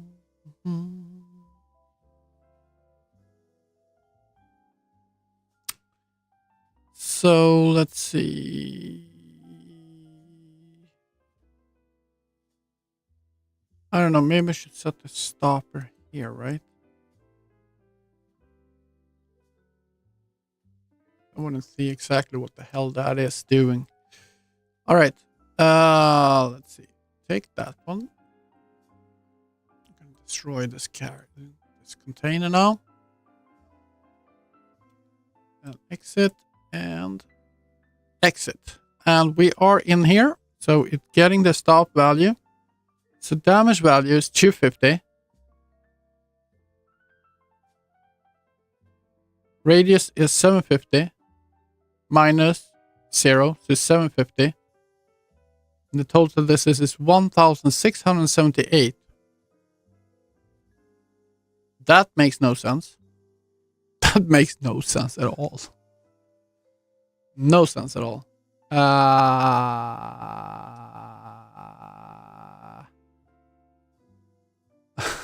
makes no sense at all.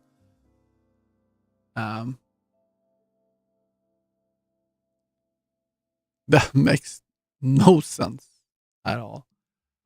Okay, let's see what this is saying. Where are we? Here. Outer dam radius is 750. So how a outer radius is 750 minus 0.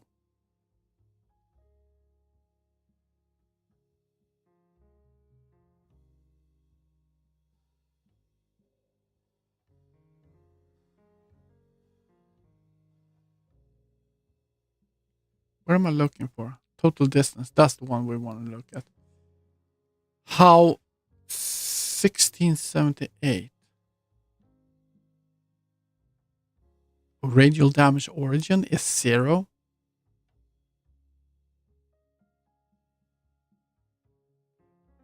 That makes no sense. Okay.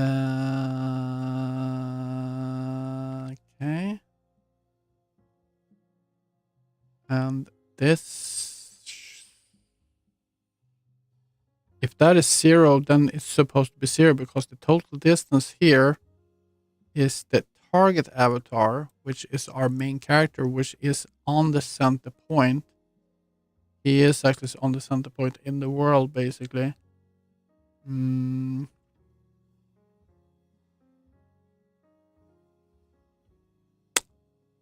Okay, let's just to grab this then. This is going to be an F vector, right? F vector. Target location. Target location. equals. I just want to see what the hell we get from this. Because this makes no sense at all to me. Target avatar.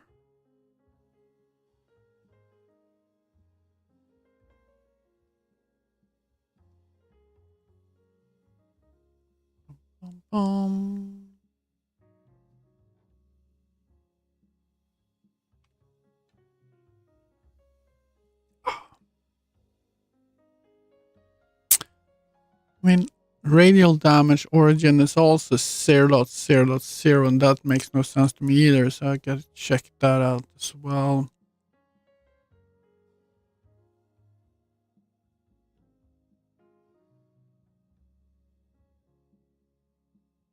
Oh, it's all red. There we go.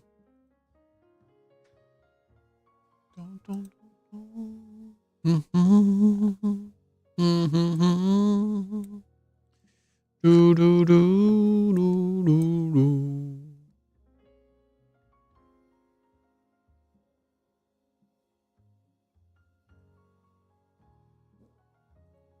Okay, let's see here now. Yeah, so you see that the target location here is 0.64, so it's just a little bit above the 0 plane. And oh, now we're getting the right number?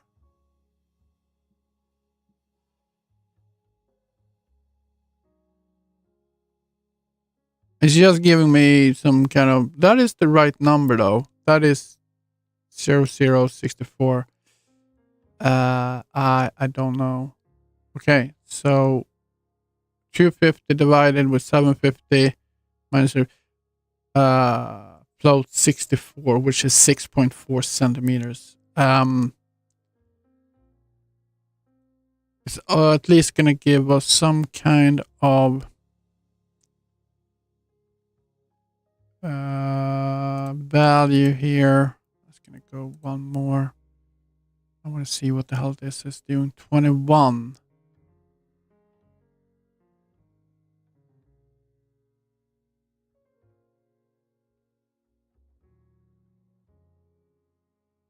Oh shit.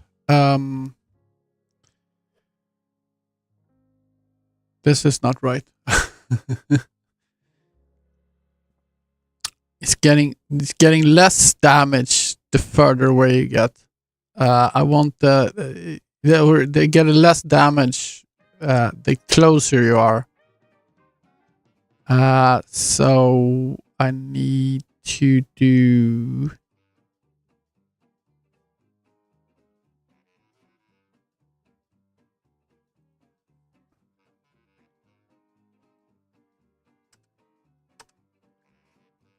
I think. Let's see. Hold on. How am I thinking here?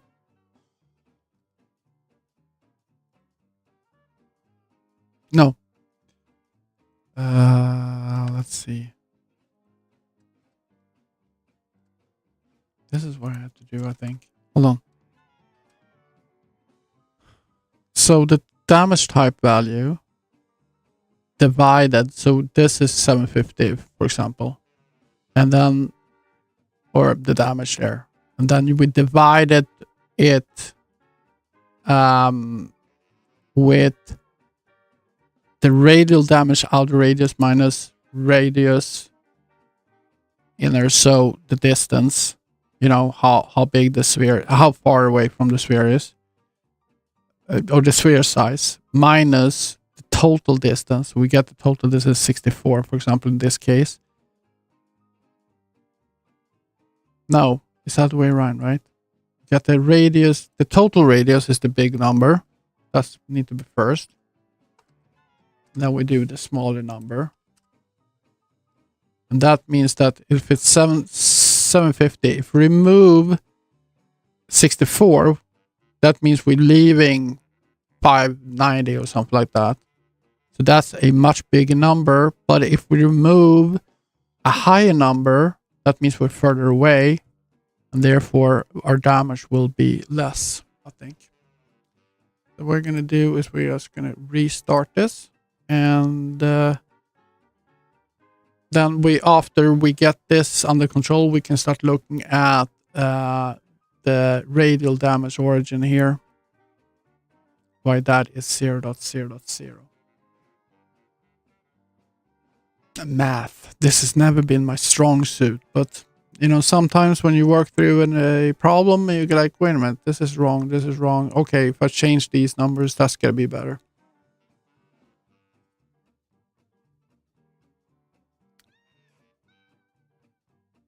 All right, so let's get this damaged again.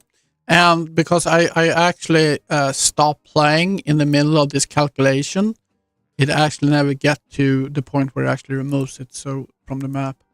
Oh, right. So we need to just forward that. It's stopping because I'm putting this down below. Okay, let's do it one more time. Here we go. Okay. So that's the same size, 64.31. And getting the active location, radial origin is still 0.0.0. Total this is 64. Now we're taking the outer radius 750 minus 64, which is going to be a greater number. Therefore, the damage type value here, that's 250 prior to the thing, is now after the thing 228, which is almost all the damage, right? Almost all the damage. Because we are basically on top of it. Basically on top of it. Therefore, most of the damage will come through. And if we do it again, we getting the secondary value, and therefore it's going to be 114 from whatever it was previously. And then combining those two will give a higher number later on. Anyway, so that works there. Now I need to check why my my radial damage origin is not working. I'm a little bit concerned about that because we need that further on, later on when I'm start working with missiles and stuff like that. Because let's say that you have a missile that's exploding. Sure, you're saying that the target location or active location, the source location of explosion is the actual missile head. So maybe you can do it, calculate from that, but I want to be able to get that into here where you have the origin of the radial damage origin. I want that to be set. And we should be able to. I just don't know why we haven't done it right now. But, so what we're going to do here is we're going to check on the radial damage origin.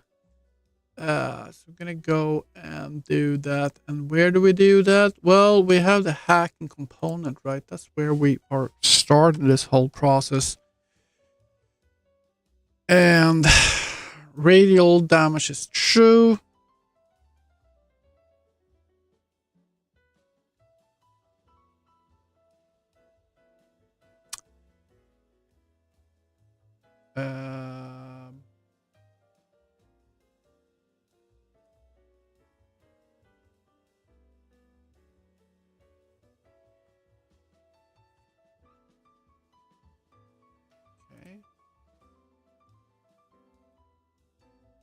Radial origin is here.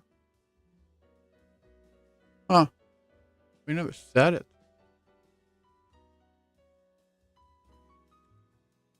Isn't that interesting? I actually don't set it.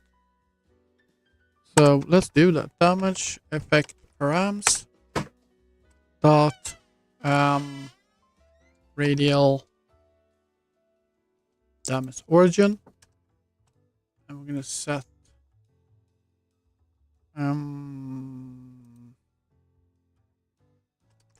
get owner. We have that already. Let's see, owning actor. Here we go. Get location. Get actor location. All right. Let's see. Get that. Hey, Coltrane. Yeah. You want to come and say hi? Mm-hmm.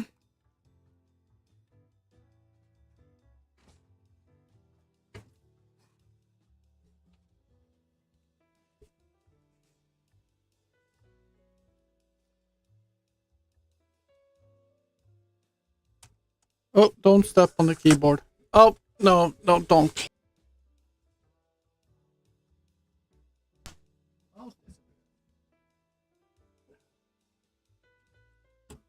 Oh, what's happening?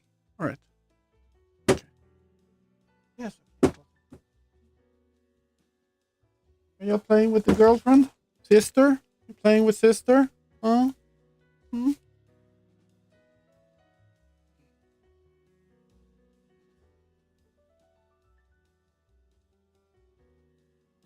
All right. I want to test this up. Okay. Let's see here. Stop, Coltrane. Knock it off. What am I looking at? There we go. No. I don't even know what I'm looking for. Exact calc. There we go. Okay, we're going to look at this. And I'm going to get the target location. Radial damage organ. All right. So we're just going to do this. Play.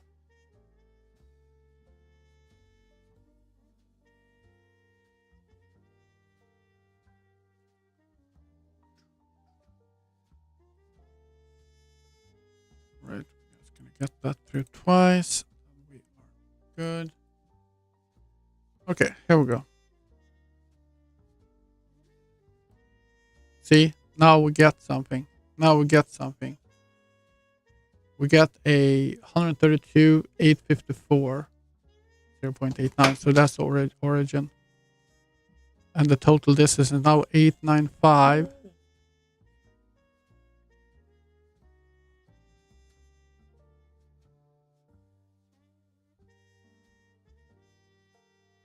Total distance 895.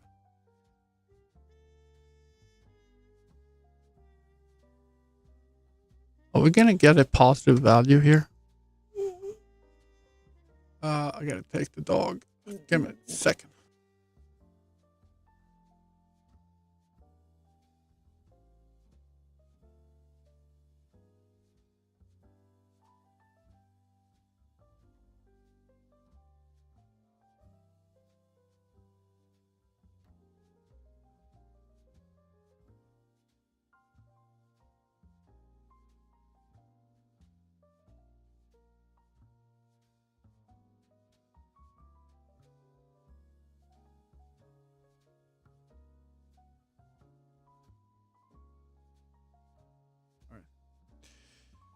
So I have a feeling that this is not really gonna work.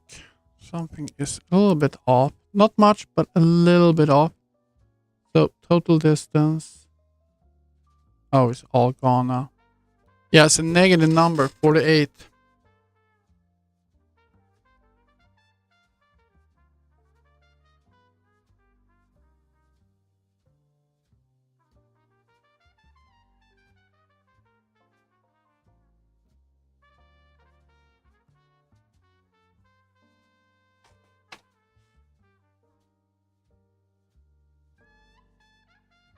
Okay.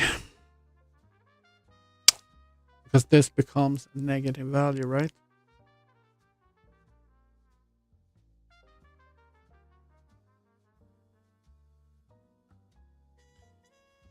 Hold on. If we do it this way.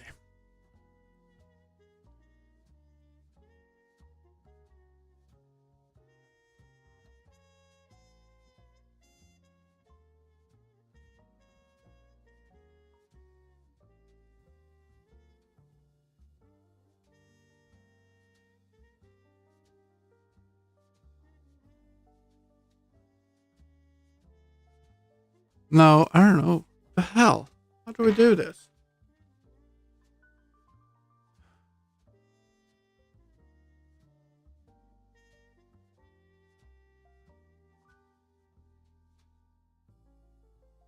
Let's just take a look at the. Let's start this up again because we have that calculation distance. We're gonna look at that first because this makes no sense.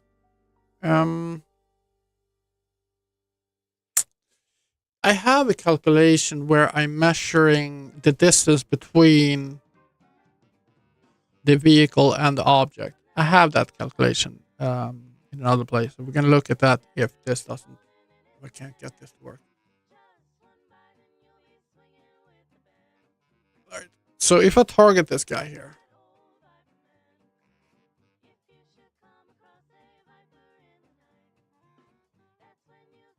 he's 8.7 meters away from me. 8.7 meters is the distance between us. And I think that is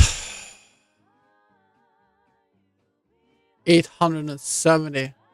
That is right.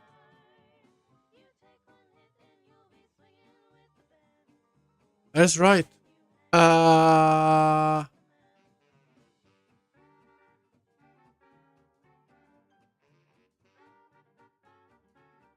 Isn't that exactly what I get here? Total distance?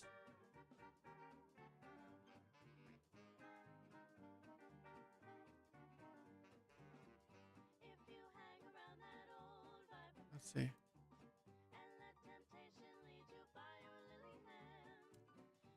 Exit that again. Isn't this 870? Well, 895.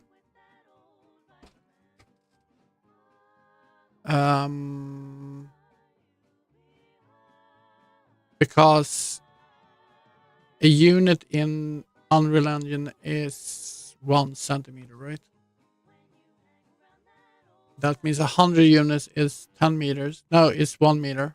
And this is roughly 8.9 meters. And I think I calculate this one up here is calculated from the center point of mine to the outer point of this guy. Well, this calculation down here, doing it from the center point of the box to the center point of my vehicle. I think that's the difference. All right, so then that comes down to I'm not supposed to even be within the radius of this. The problem is that it's getting the mesh, and the mesh is the closest point, right? That's what I think happens.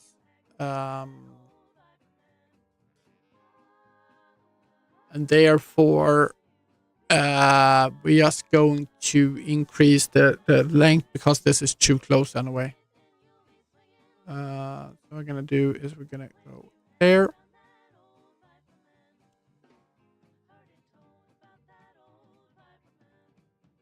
So we can do this first. We're gonna clamp this, right? So we're gonna say we're gonna make this that it has to be clamped. We're gonna floor it. Maybe we should floor it. Damage type value. Let's see. Don't they have? Hold on. Fmath.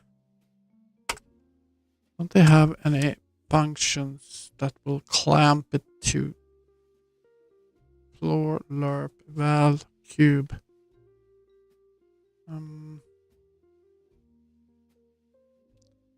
Or I can say this. I can just do this. This works. If damage type value is less than or equal to 0, then damage type value equals 0. There we go.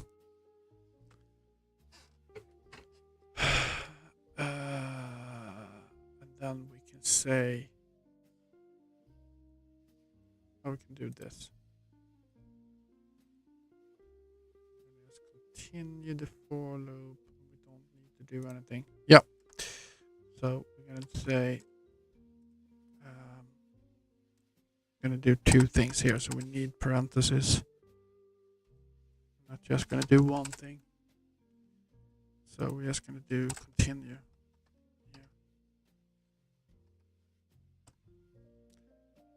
Or we can just do this. That works too.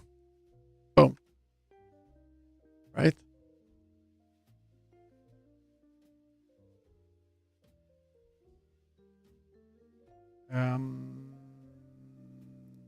Yeah.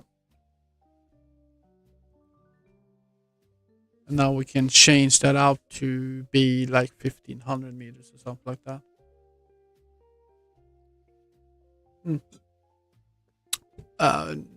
3500 units, something like that.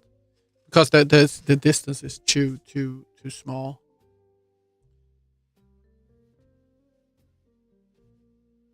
Because we don't have to clamp this, then we just say that if it is less than 0, then just continue. Don't even go through this. Take the next round with the next damage type.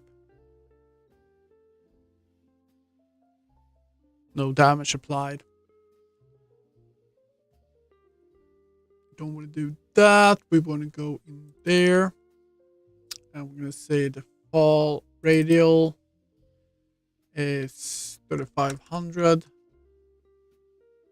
5000, 7500, 10,000. That's 100 meters, 15,000. 150,000 might be a little bit too much. 15,000. Right. Bigger boom.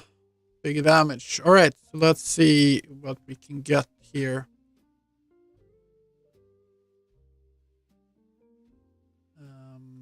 Exit. And we're getting the first one. That's fine. Now we're going to get the second one. Exit. And we are now, let's see, 250, blah, blah, blah. Total distance is what?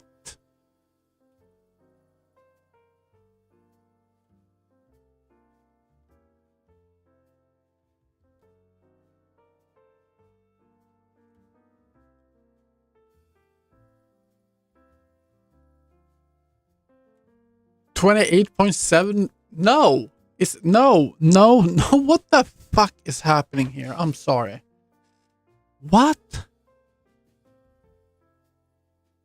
Target location. What are you talking about? Oh shoot! We are actually oh fuck! I increased it so much.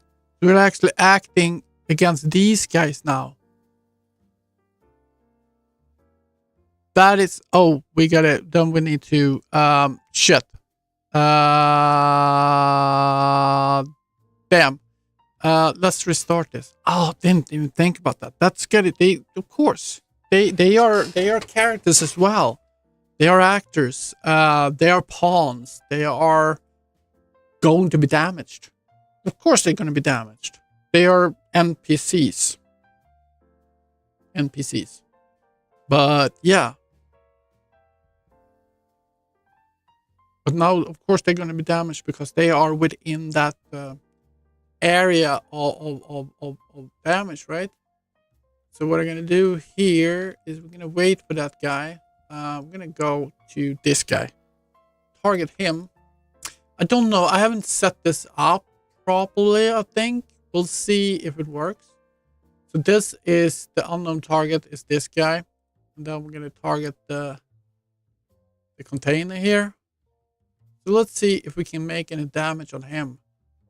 So we're going to remove these guys. And then we're going to just see. Oh, sorry. Okay. So exit one. And just damage myself. A little bit. Now we're going to see if we can damage the other one. So he's not growing anything. So I don't know if this is going to work. Because it doesn't seem to update this at all. So we'll see.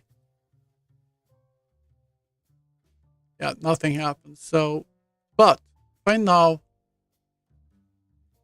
do that. Trying to. I can't retarget it. Why? Because there's something with my targeting thing I need to look at. Fuck. That's all right. That is something I want to look at though. But that's pretty cool. We can easily check this by going into my hacking component. I think. Yes. So I'm gonna go down here.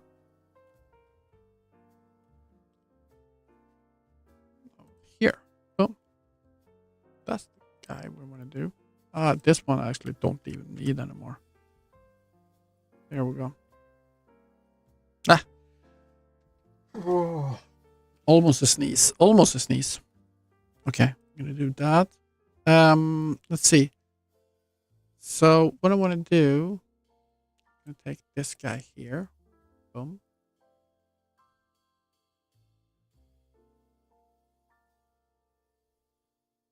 I'm gonna exit that. Yeah. There's sometimes it doesn't really do the red one. It's a little irritating, but that's the way it is. And of course, we're getting this assembly now. Oh,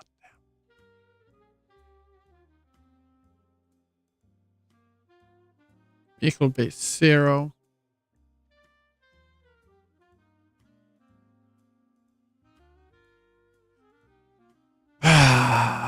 Yeah, I don't know.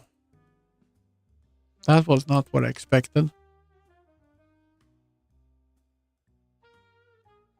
Oh yeah, it is exactly what I'm supposed to expect. But it disassembled. I don't know why it did that. Hopefully it's just a temporary issue here. Because I don't have really any wish to sit and redo the fucking file folders and shit. Maybe it was just temporary. Okay, I'm gonna do that there.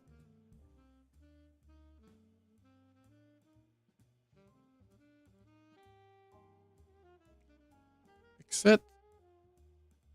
Nej. Blah. Come on. I'm gonna exit again. And now we're here. So we got the first one. That's vehicle base 0. And we're gonna be in here again because now we have vehicle base 01, which is this guy over here. I don't think we're gonna have the next one, but we're gonna test it out. And we actually do. We actually have all 3 of the vehicles on site. That's pretty fucking cool. I like it. I like it a lot. That means that we're going to get our damage effect done 3 times and calculating the distance 3 times. Dun, dun.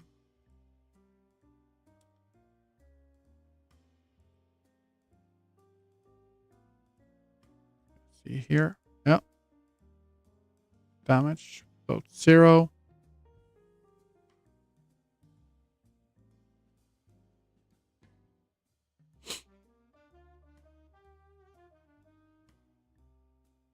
$57.96 is the damage value. Resistance is 5. The total distance here is. Oh, we're outside that one. Sorry, that's why. But yeah, I like it a lot. I like this. This is 27. Therefore, the total value that we pass on to the damage is 85.4 damage to whichever vehicle that was. I haven't really looked at it. You can see here it's target avatar is vehicle base 2, so it's one of the NPCs that's getting this damage added to their that thing. Pretty cool. Pretty cool. All right. And only one container left. There you go. All right. So the next thing I need to start working on, because I think actually this is actually start to work, is that I want to start working on my targeting component, because right now my targeting component seems to not really do what it's supposed to. First of all, it seems to, when I untarget some things, let's see, shift. Okay, let's do this.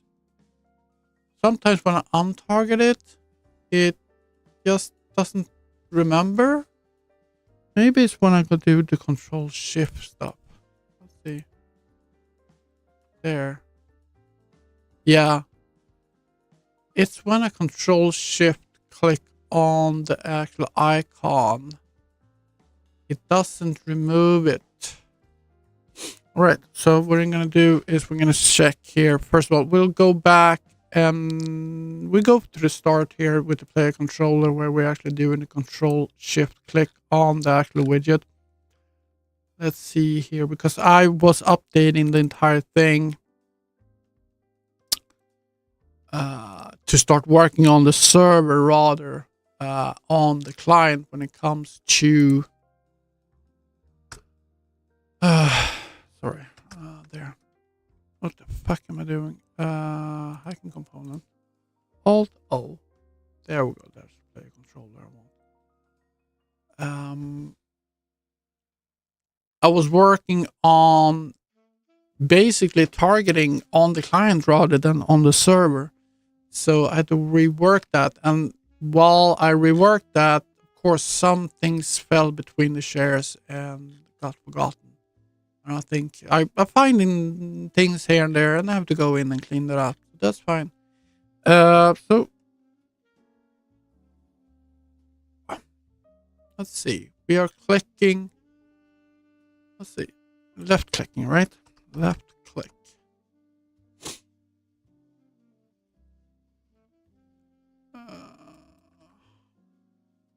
That one. Okay, start range, right? Cursor trace, that's not it. Update go to, wow.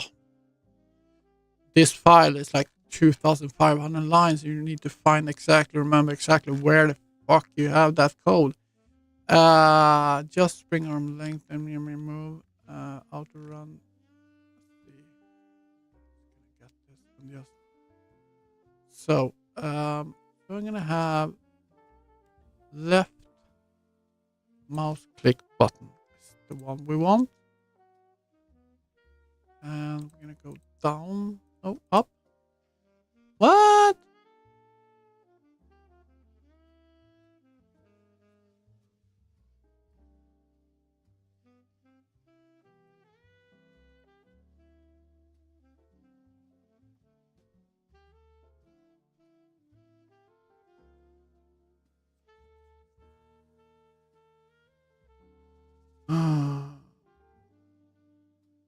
That's not it. That's not it. Is this something with clicking on the actual widget then? Jesus. I think I should remember this fucking thing.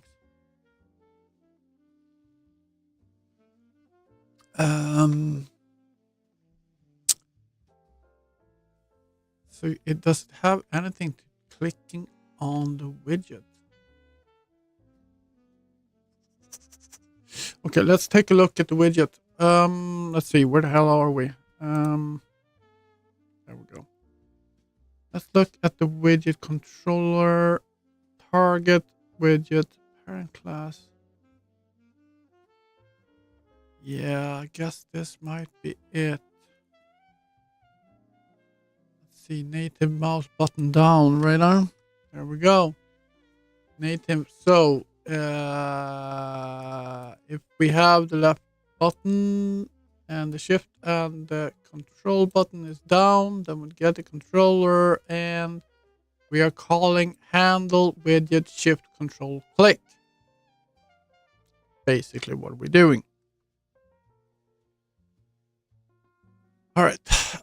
So that's the function we were looking for. There we go. All right. So handle widget shift control click. Got the click widget. If the get a target component, then we find the actor from widget. Find actor. Find actor from widget. Okay. All right. Let's see here. So do we have that targeting component? Yes. No, that was not it.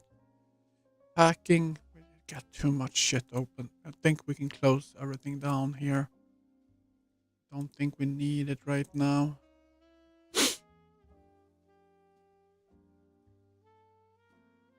Can open up a targeting component.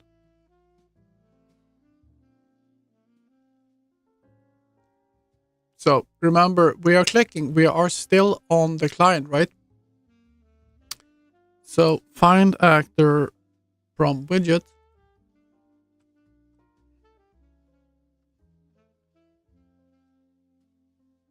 Let's see.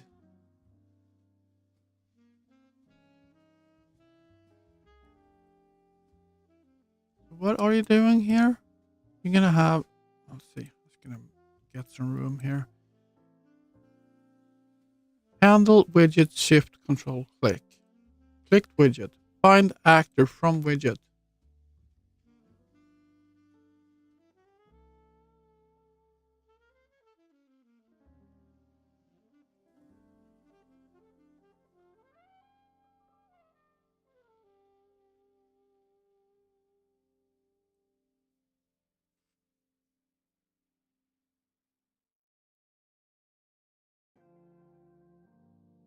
I don't understand what I'm doing here.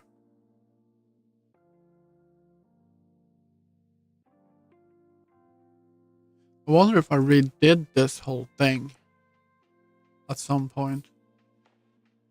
And then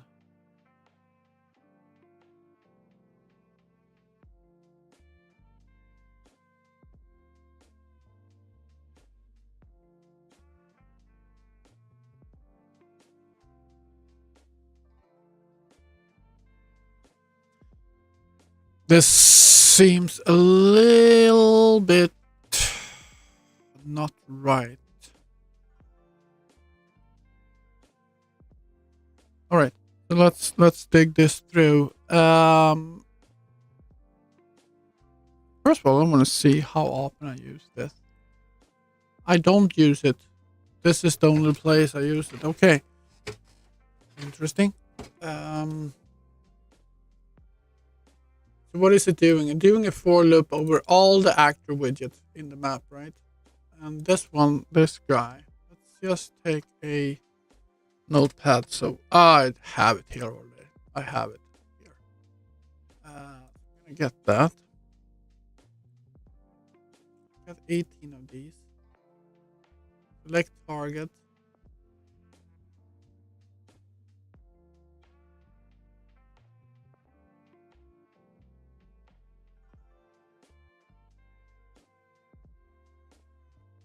Client remove. Actor. New target widget. Just that widget. Remove from parent. Find and remove. Container controller. Remove target from target controller.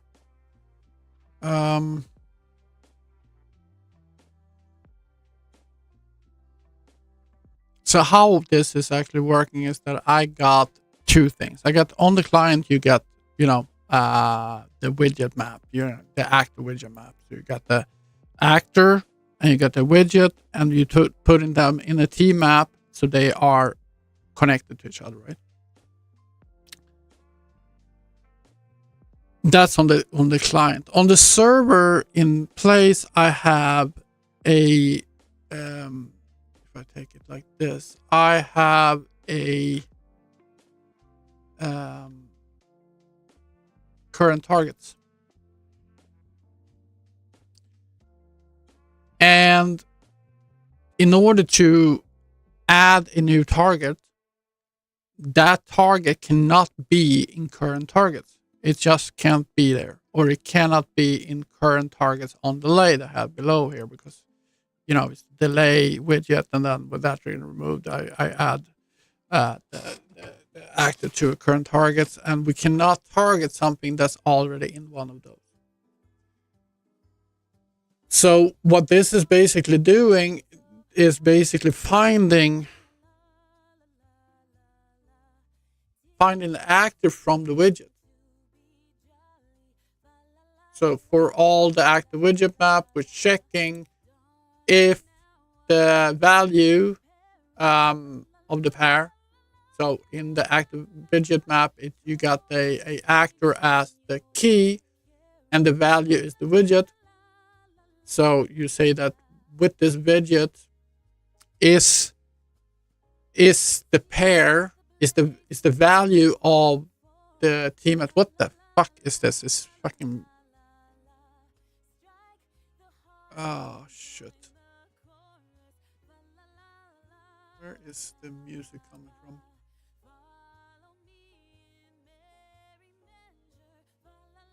La la la la la la. This song is almost over. I can't see. There we go. Thank you.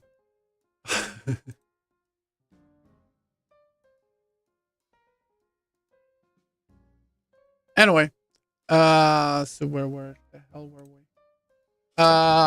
So this is getting the widget, and then we're getting if selected target.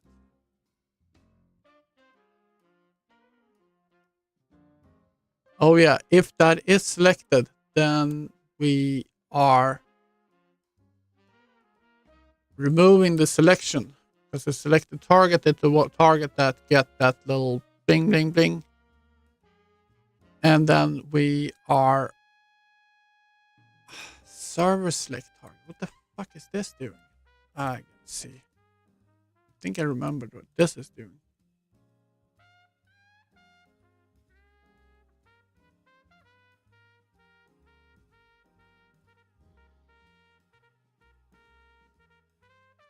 So select the target. Target with nice name. Okay, so we are just setting either the yeah, I don't like to have the underscore there. I changed the way I do these things, but that's okay.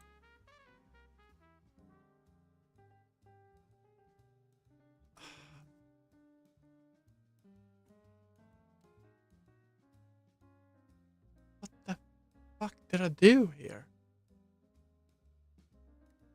I think I have to redo this completely, because I don't know what I did here.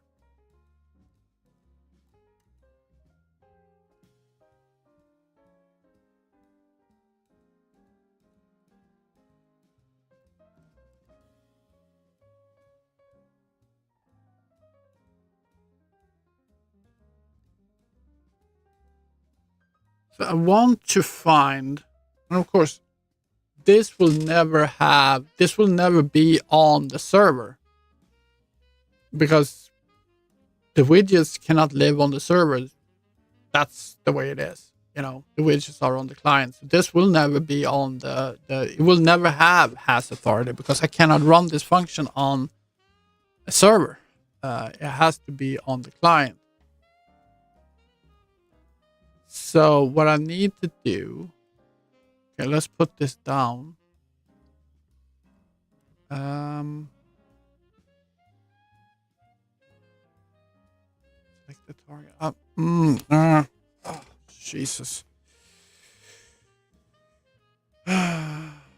So I want to remove target. Wait a minute. I do that here. Let's take a look at that. That is remove target.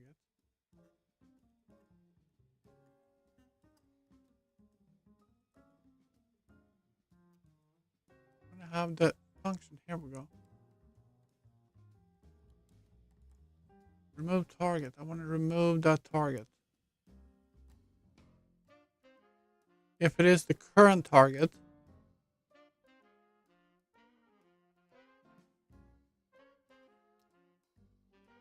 no, if it is the current target, then we're going to take the current targets, remove, on destroy. Oh my god, this is so funny because this has to happen. This cannot happen on the client. This has to happen on the server. And that's what this is probably doing in other situations. That doing exactly this, but it's doing it on the server.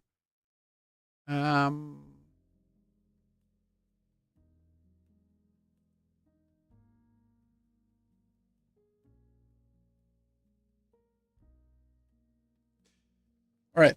So basically what I need to do, I think that is the solution now, is remove target.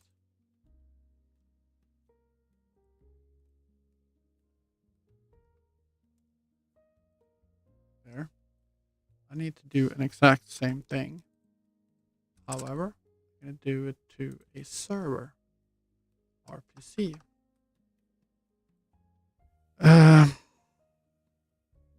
You function server reliable. Let's do that there. And all I'm going to do here, I'm going to call my remove target with the target to remove.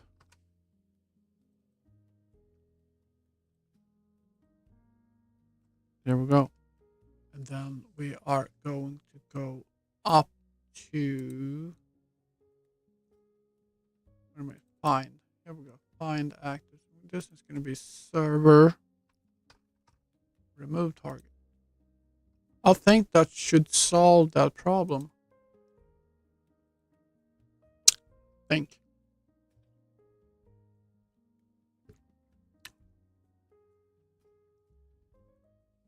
I'm going to test it.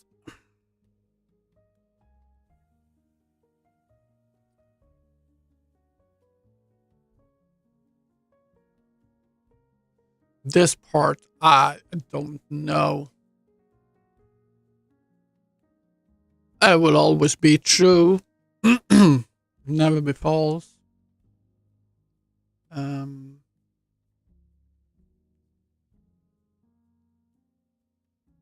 Yeah. So that's always something. All right. So the problem was that when I clicked on a target, like so a control click on that. If I right click on that and untarget, and then we can target it again, right? Not a problem. Test it again. We can untarget and we can target it. Fine, not a problem. Now we're gonna control shift click on the actual widget. That's what happens, that will deselect it. Now we should be able to target again, and we can do that because we are actually informing the server that we're actually removing it, and the server is removing it from the list of actors that are targeted. So then we can target again. I also want to be able to shift control on the actor to get him to be. So this is basically the same thing, but I want to be able to do that. Right now what happens is that he starts doing some kind of waggly because he's, I don't know what he's doing, but I want to be able to control shift click on the character, because right now what he's doing is basically start walking at the same time as I rotating this. That's what happens.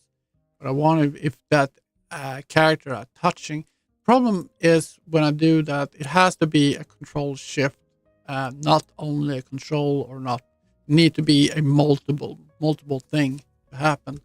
But, but I want this character to, if I control shift on him, I want to be able to untarget that character if he is targeted, right?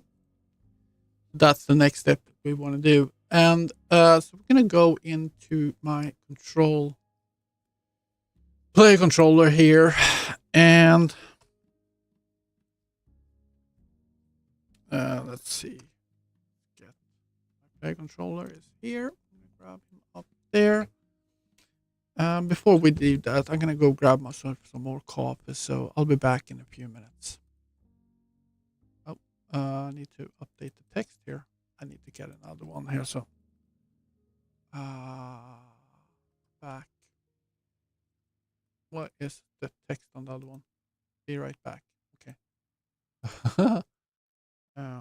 Be right back. There we go. Cool. I'll be right back.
All right.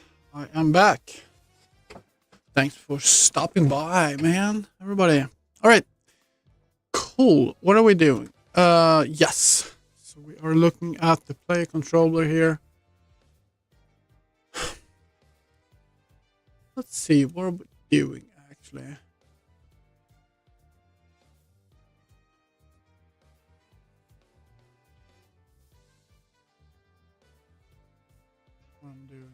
Uh,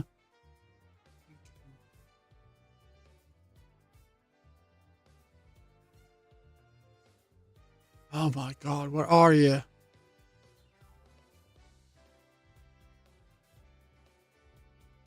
need to find you by text. My inputs. I want to look at. Holy shit, here we go. Setup input component is what we're looking for. So I got the right mouse button pressed and I got my left right mouse button click, left mouse button click. So we have the start rotating, right? Look at that. Left click, broadcast. So I want to do, before we do all this stuff, I want to say if get control. Let's see, control. There is control and is shift.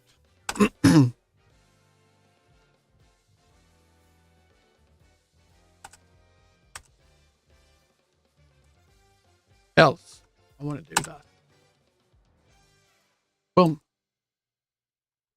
So if control and shift is pressed at the same time as we are left clicking, so it's all three: left click, control click, and shift click. We are going to do a shit. We're gonna look at. Can go up here again, and we're gonna say right mouse button first, because that's basically the same thing we want to do here.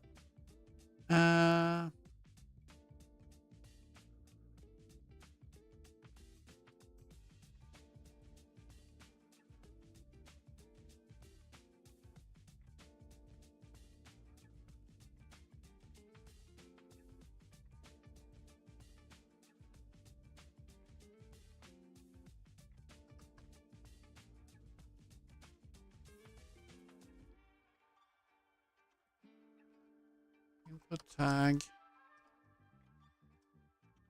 I don't know if I need this, but I'll do it just because the cursor trace needs it, right? So let's see what we can do. So basically, if the control button is pressed and the shift button is pressed at the same time as I click on my left button, then we're going to do a cursor trace.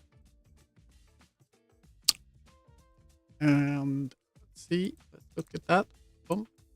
Here we go. And then we're going to get hit result on the cursor, blah, blah, blah, target actor. If we get a target actor and it implements the interactable interface, or it implements the vehicles, because that's what we're talking about, the thing we can target. Get the mouse position.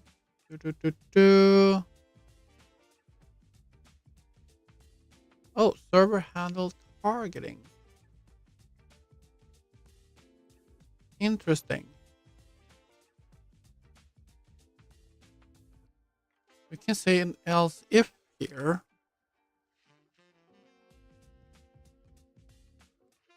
Because that's basically what I want to do here is remove this, because I don't need that anymore. There was something I tested around with before.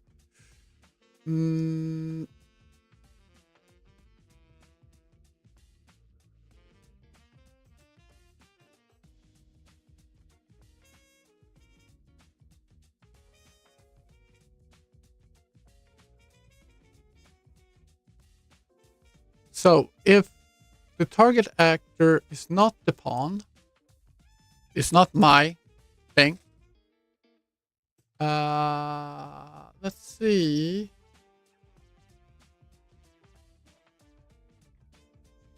It's exactly the same thing.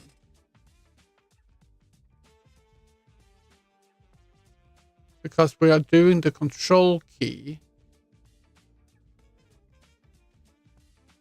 We're handling the target. Now we're just going to handle the untargeting.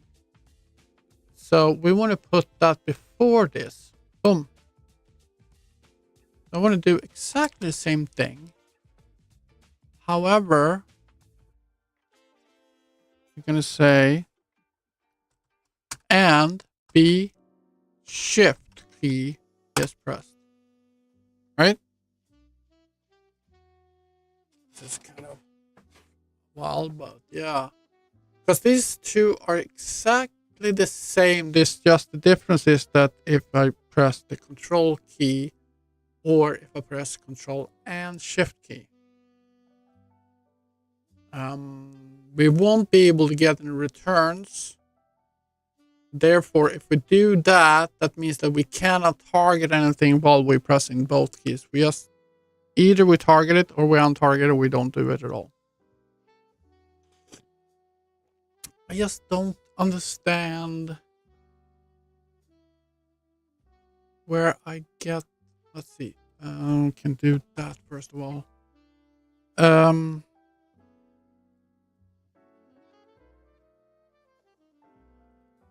Problem. The thing is that I didn't see that when I did the other one.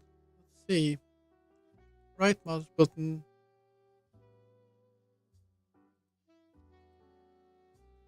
Start placing ability input.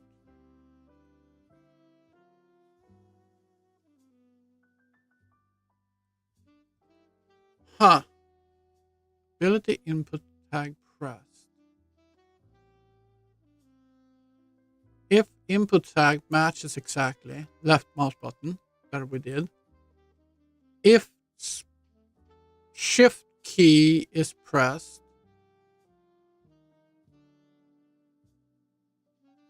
then we're using the cursor trace.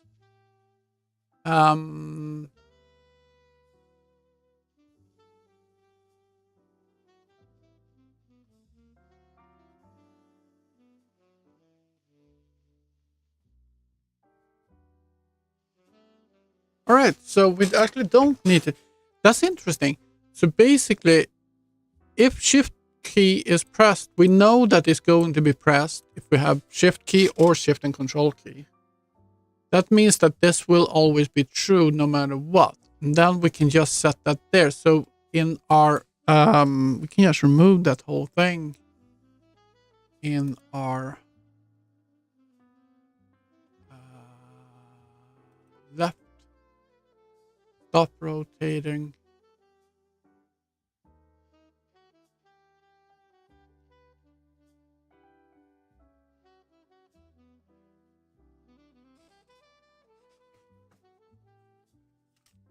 I'm doing stuff here where I didn't even know. I gotta look at that. Anyway, so this doesn't need to be there at all. We can remove that first of all. Because that is happening anyway. The thing is that I've been wondering about though is, let's see, left, stop rotating. If control key is pressed,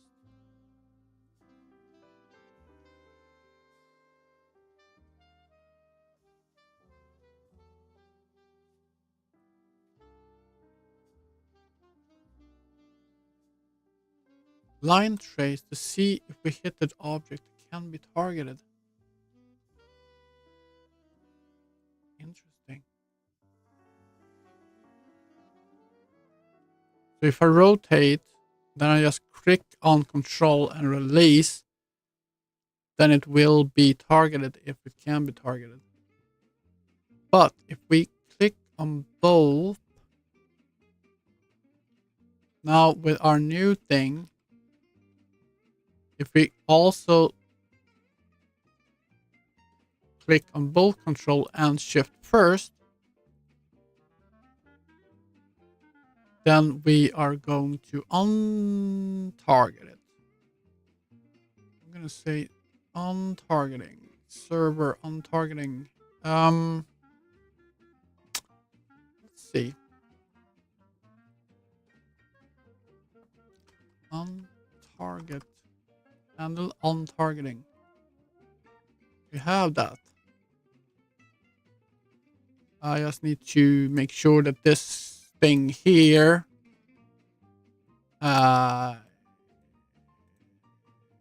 get handled the correct way.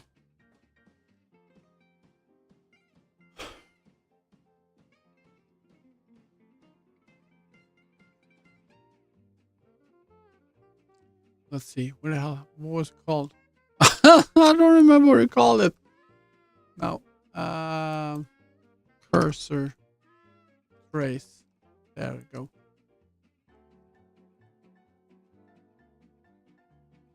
There you go. And this is going to be... Yeah, we got to do this. Going to be a handle on targeting. And then we can on targeting. There we go. Like so, right? Cool.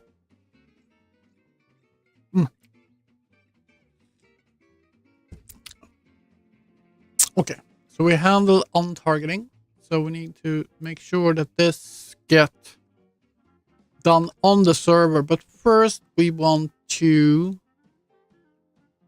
get something called server handle on targeting. After target component, remove target. We want to make sure that we are doing it on the client first, that we are removing the widget. So we are going to take a look at our boom.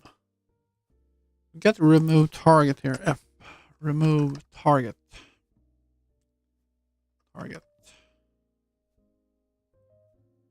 Get a server version of that, and then we get a client version, or is it the both in the same? So if the current target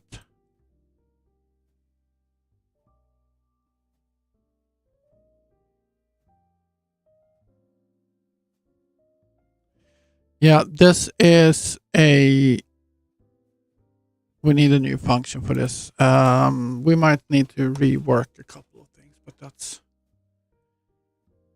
So we want the client version that we are doing here. So it's going to be find...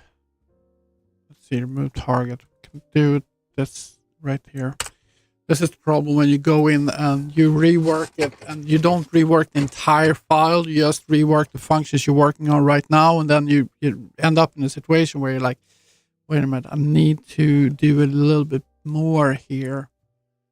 But that's fine. Void. So we're going to do find widget by target.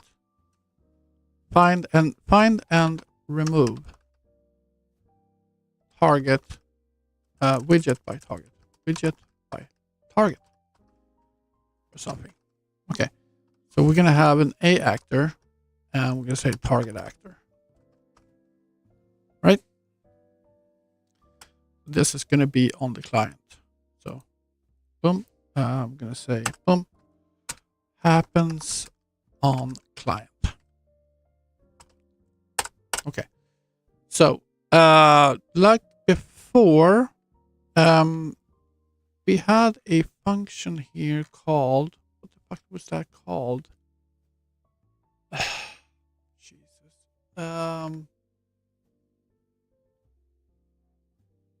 PC. There we go.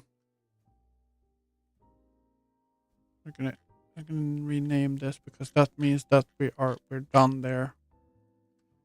Can just do that because that is...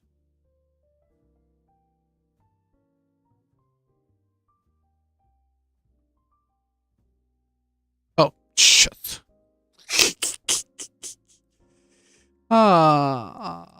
Pointer. There we go. All right. Happens on the client. So we can forget that. What we need to know is how this one is looking. And then we're going to go and we are going there. And we're going to say that. We're going to say that. And we are going to find that. And we're going to copy this thing just to have it. I'm going to say find something. Find and remove. Whoop. There we go. We're just going to copy it in here and then we're going to work with it. So we have, and instead of a widget, we have the actual target. So we're going to say we don't need to have a for loop then, because we do actor widget map dot find key, find ref. Let's see, we find ref, and we have target actor as the key. We don't do anything right now, so we're gonna have we need to have a widget, and the widget of this is a target parent class.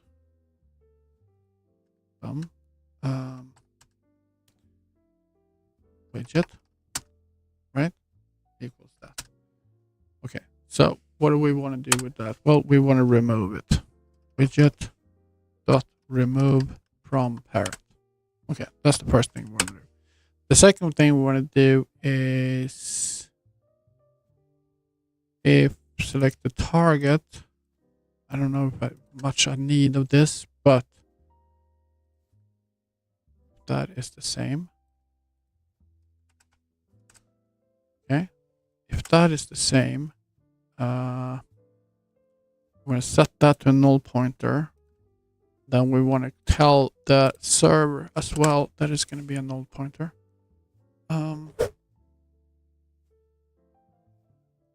Yeah.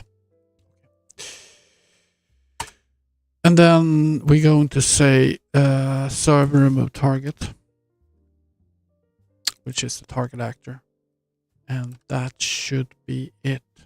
Then we can remove this because we don't need a for loop when we don't looking for, if we don't have the value in the T map, we actually have the key, then we don't need a for loop.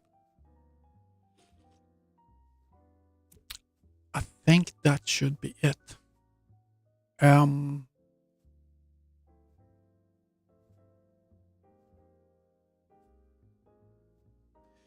Let's test it, right?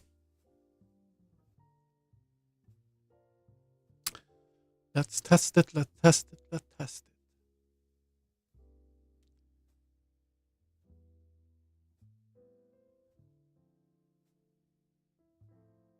it. It's pretty funny because this is the things I've been working mostly with.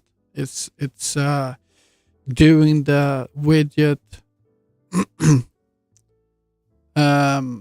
server, widget server, client combination kind of deal, moving between, doing RPCs between the clients and the servers. And I find it extremely fun and, interesting, fun to do.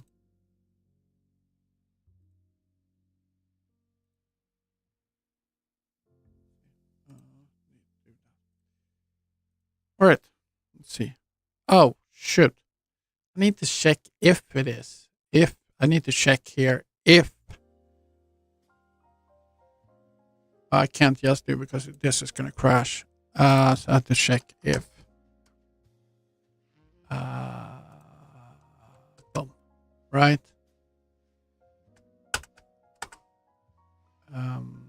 Otherwise, this is just going to crash.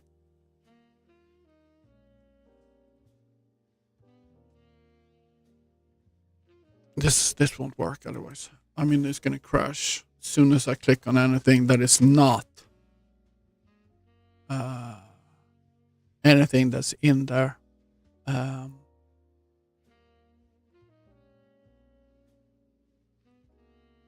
will instantly crash. No, no, no, no, no, no.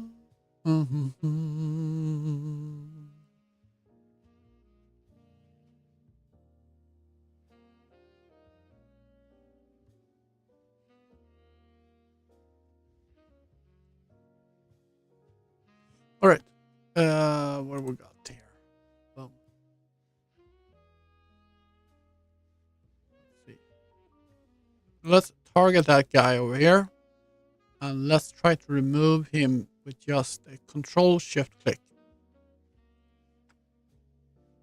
Ah, it actually works. It actually works. He did a little Zamba step there. See that? Do a little Samba step. I think it's the shift click.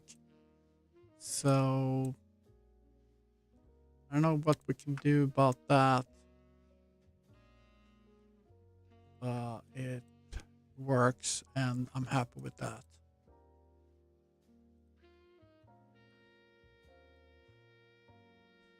Yeah, I'm on targeting with my control shift click.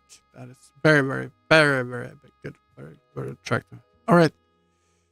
I've got so much small stuff here and there that we're gonna do, but that's a good step.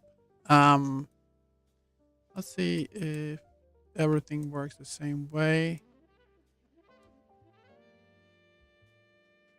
So my Volt Crystal here. So my unknown target Volt Crystal is there. Yes and yes. And that thing is not... it's getting a little irritating. So if I click... Let's see here. Not much but of a problem, but it's a little bit irritating.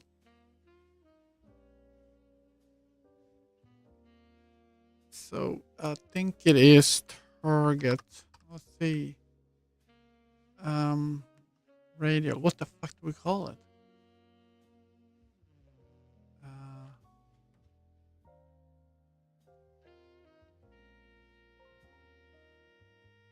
Left click and shift. I think it's yeah. So let's see here.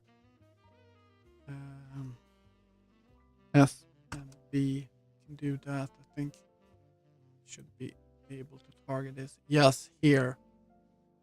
If she press click and not control.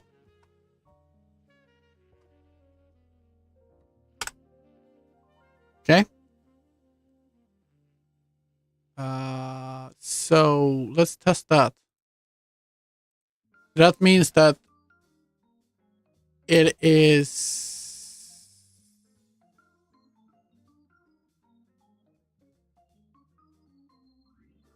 That's not going to work. Fuck me. That's not going to work.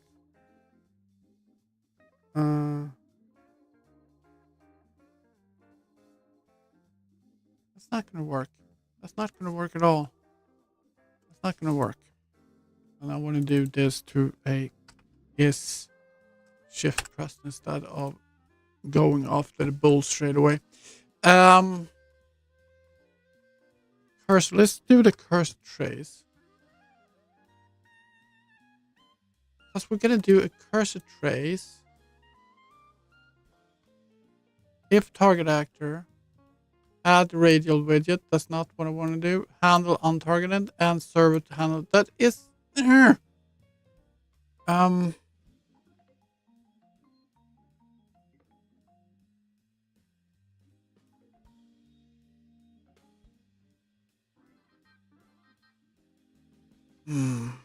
Hold on.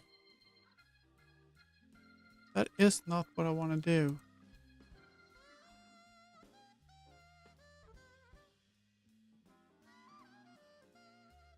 Okay. So what the fuck? So we are...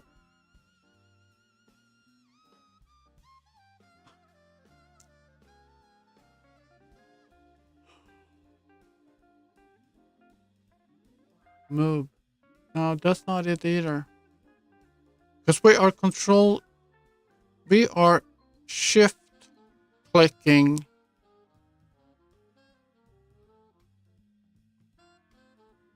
dot rotating. I want to see what the fuck this is because somewhere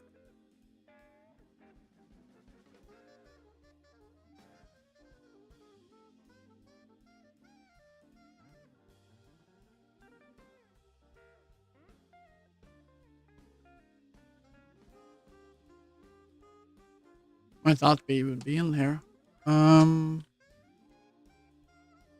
Right? It's gotta be in here.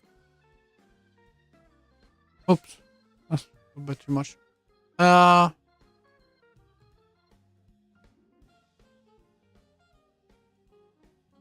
getting the target. Hold on.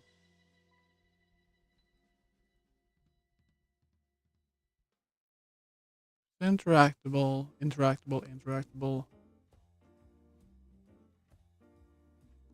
On targeting.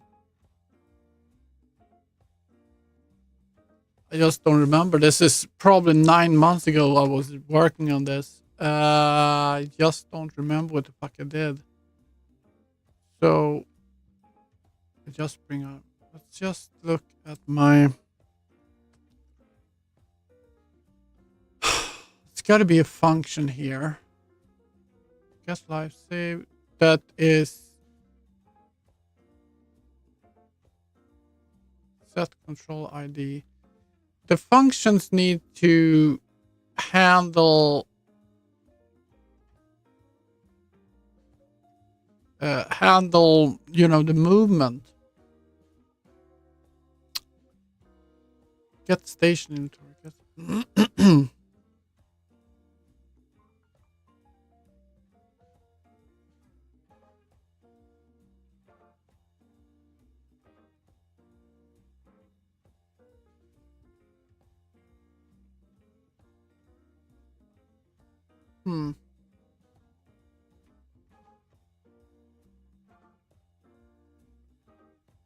Auto run. There we go.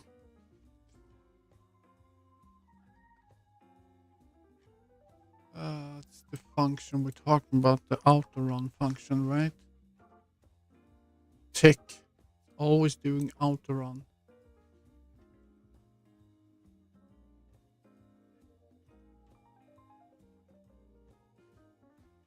Nav path. See matches. Get left. Here we go. So.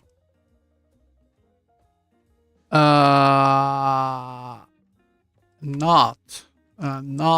Let's see. So we're gonna have 2 ampersands and then say not get control. Get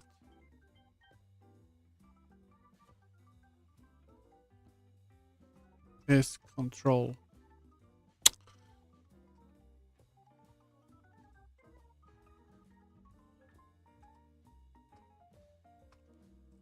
Is control. Yeah, that's what's the name. I'm gonna also do here. We're gonna shift pressed here. So we don't want to do it when the control is pressed, and we're getting the left mouse button input tag exact ability input tag release. That's what it was. It's when we're releasing the button, releasing the left mouse button. That's when this is going into play. So we don't want to do it if our control button is pressed, but we want to do it if our shift button is pressed.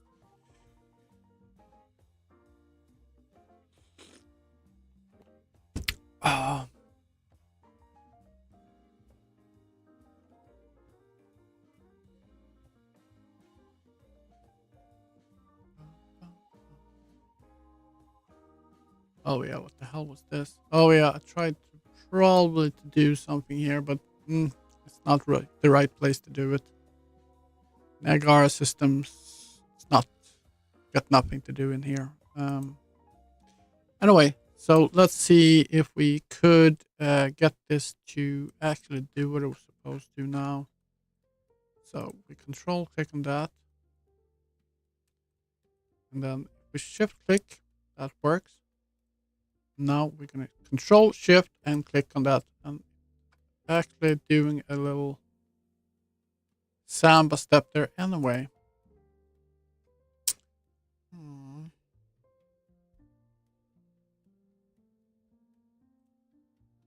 It gets a little, but it does that, interestingly enough,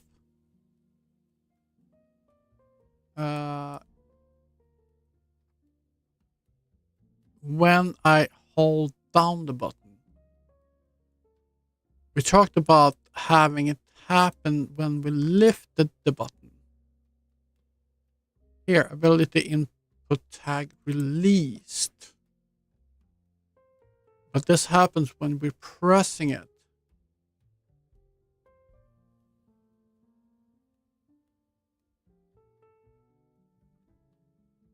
It's something with the navigation system. I don't know what it is though. Something I need to learn more about. I don't think it's anything I can do anything about that right now. I need to learn more about that, and I don't have the energy for that right now. Right. Cool. All right. So what we're going to do is we're going to stop here. It's 11:10. I need to go eat some lunch and stuff. I'm going to look into exactly what I'm going to do. But so far today, what we've been doing is that we fixed some damage application from our container. We got a lot more to do with our container here. Our hacking, though, mostly is the actual hacking game. Mostly is done, so we can get ownership. We know which order we're going to solve the puzzle. So it's the first one. The second one we don't know, but now we only have 2 of them, so that's fine. And the first one is a little hack there, and the second one is a circle. So that's the hatchet. That's solved with the green, and this circle is solved there. So now we have ownership of this. Oh, I gotta take care of the dogs. Anyway, so that one is working. Damage stuff is working. And yeah, we're gonna continue work on this next time. But until then, I'm Swap Up Gaming, and thank you so much for stopping by and saying a hello. Until next time, I'm Swap Up Gaming. Take care. Bye.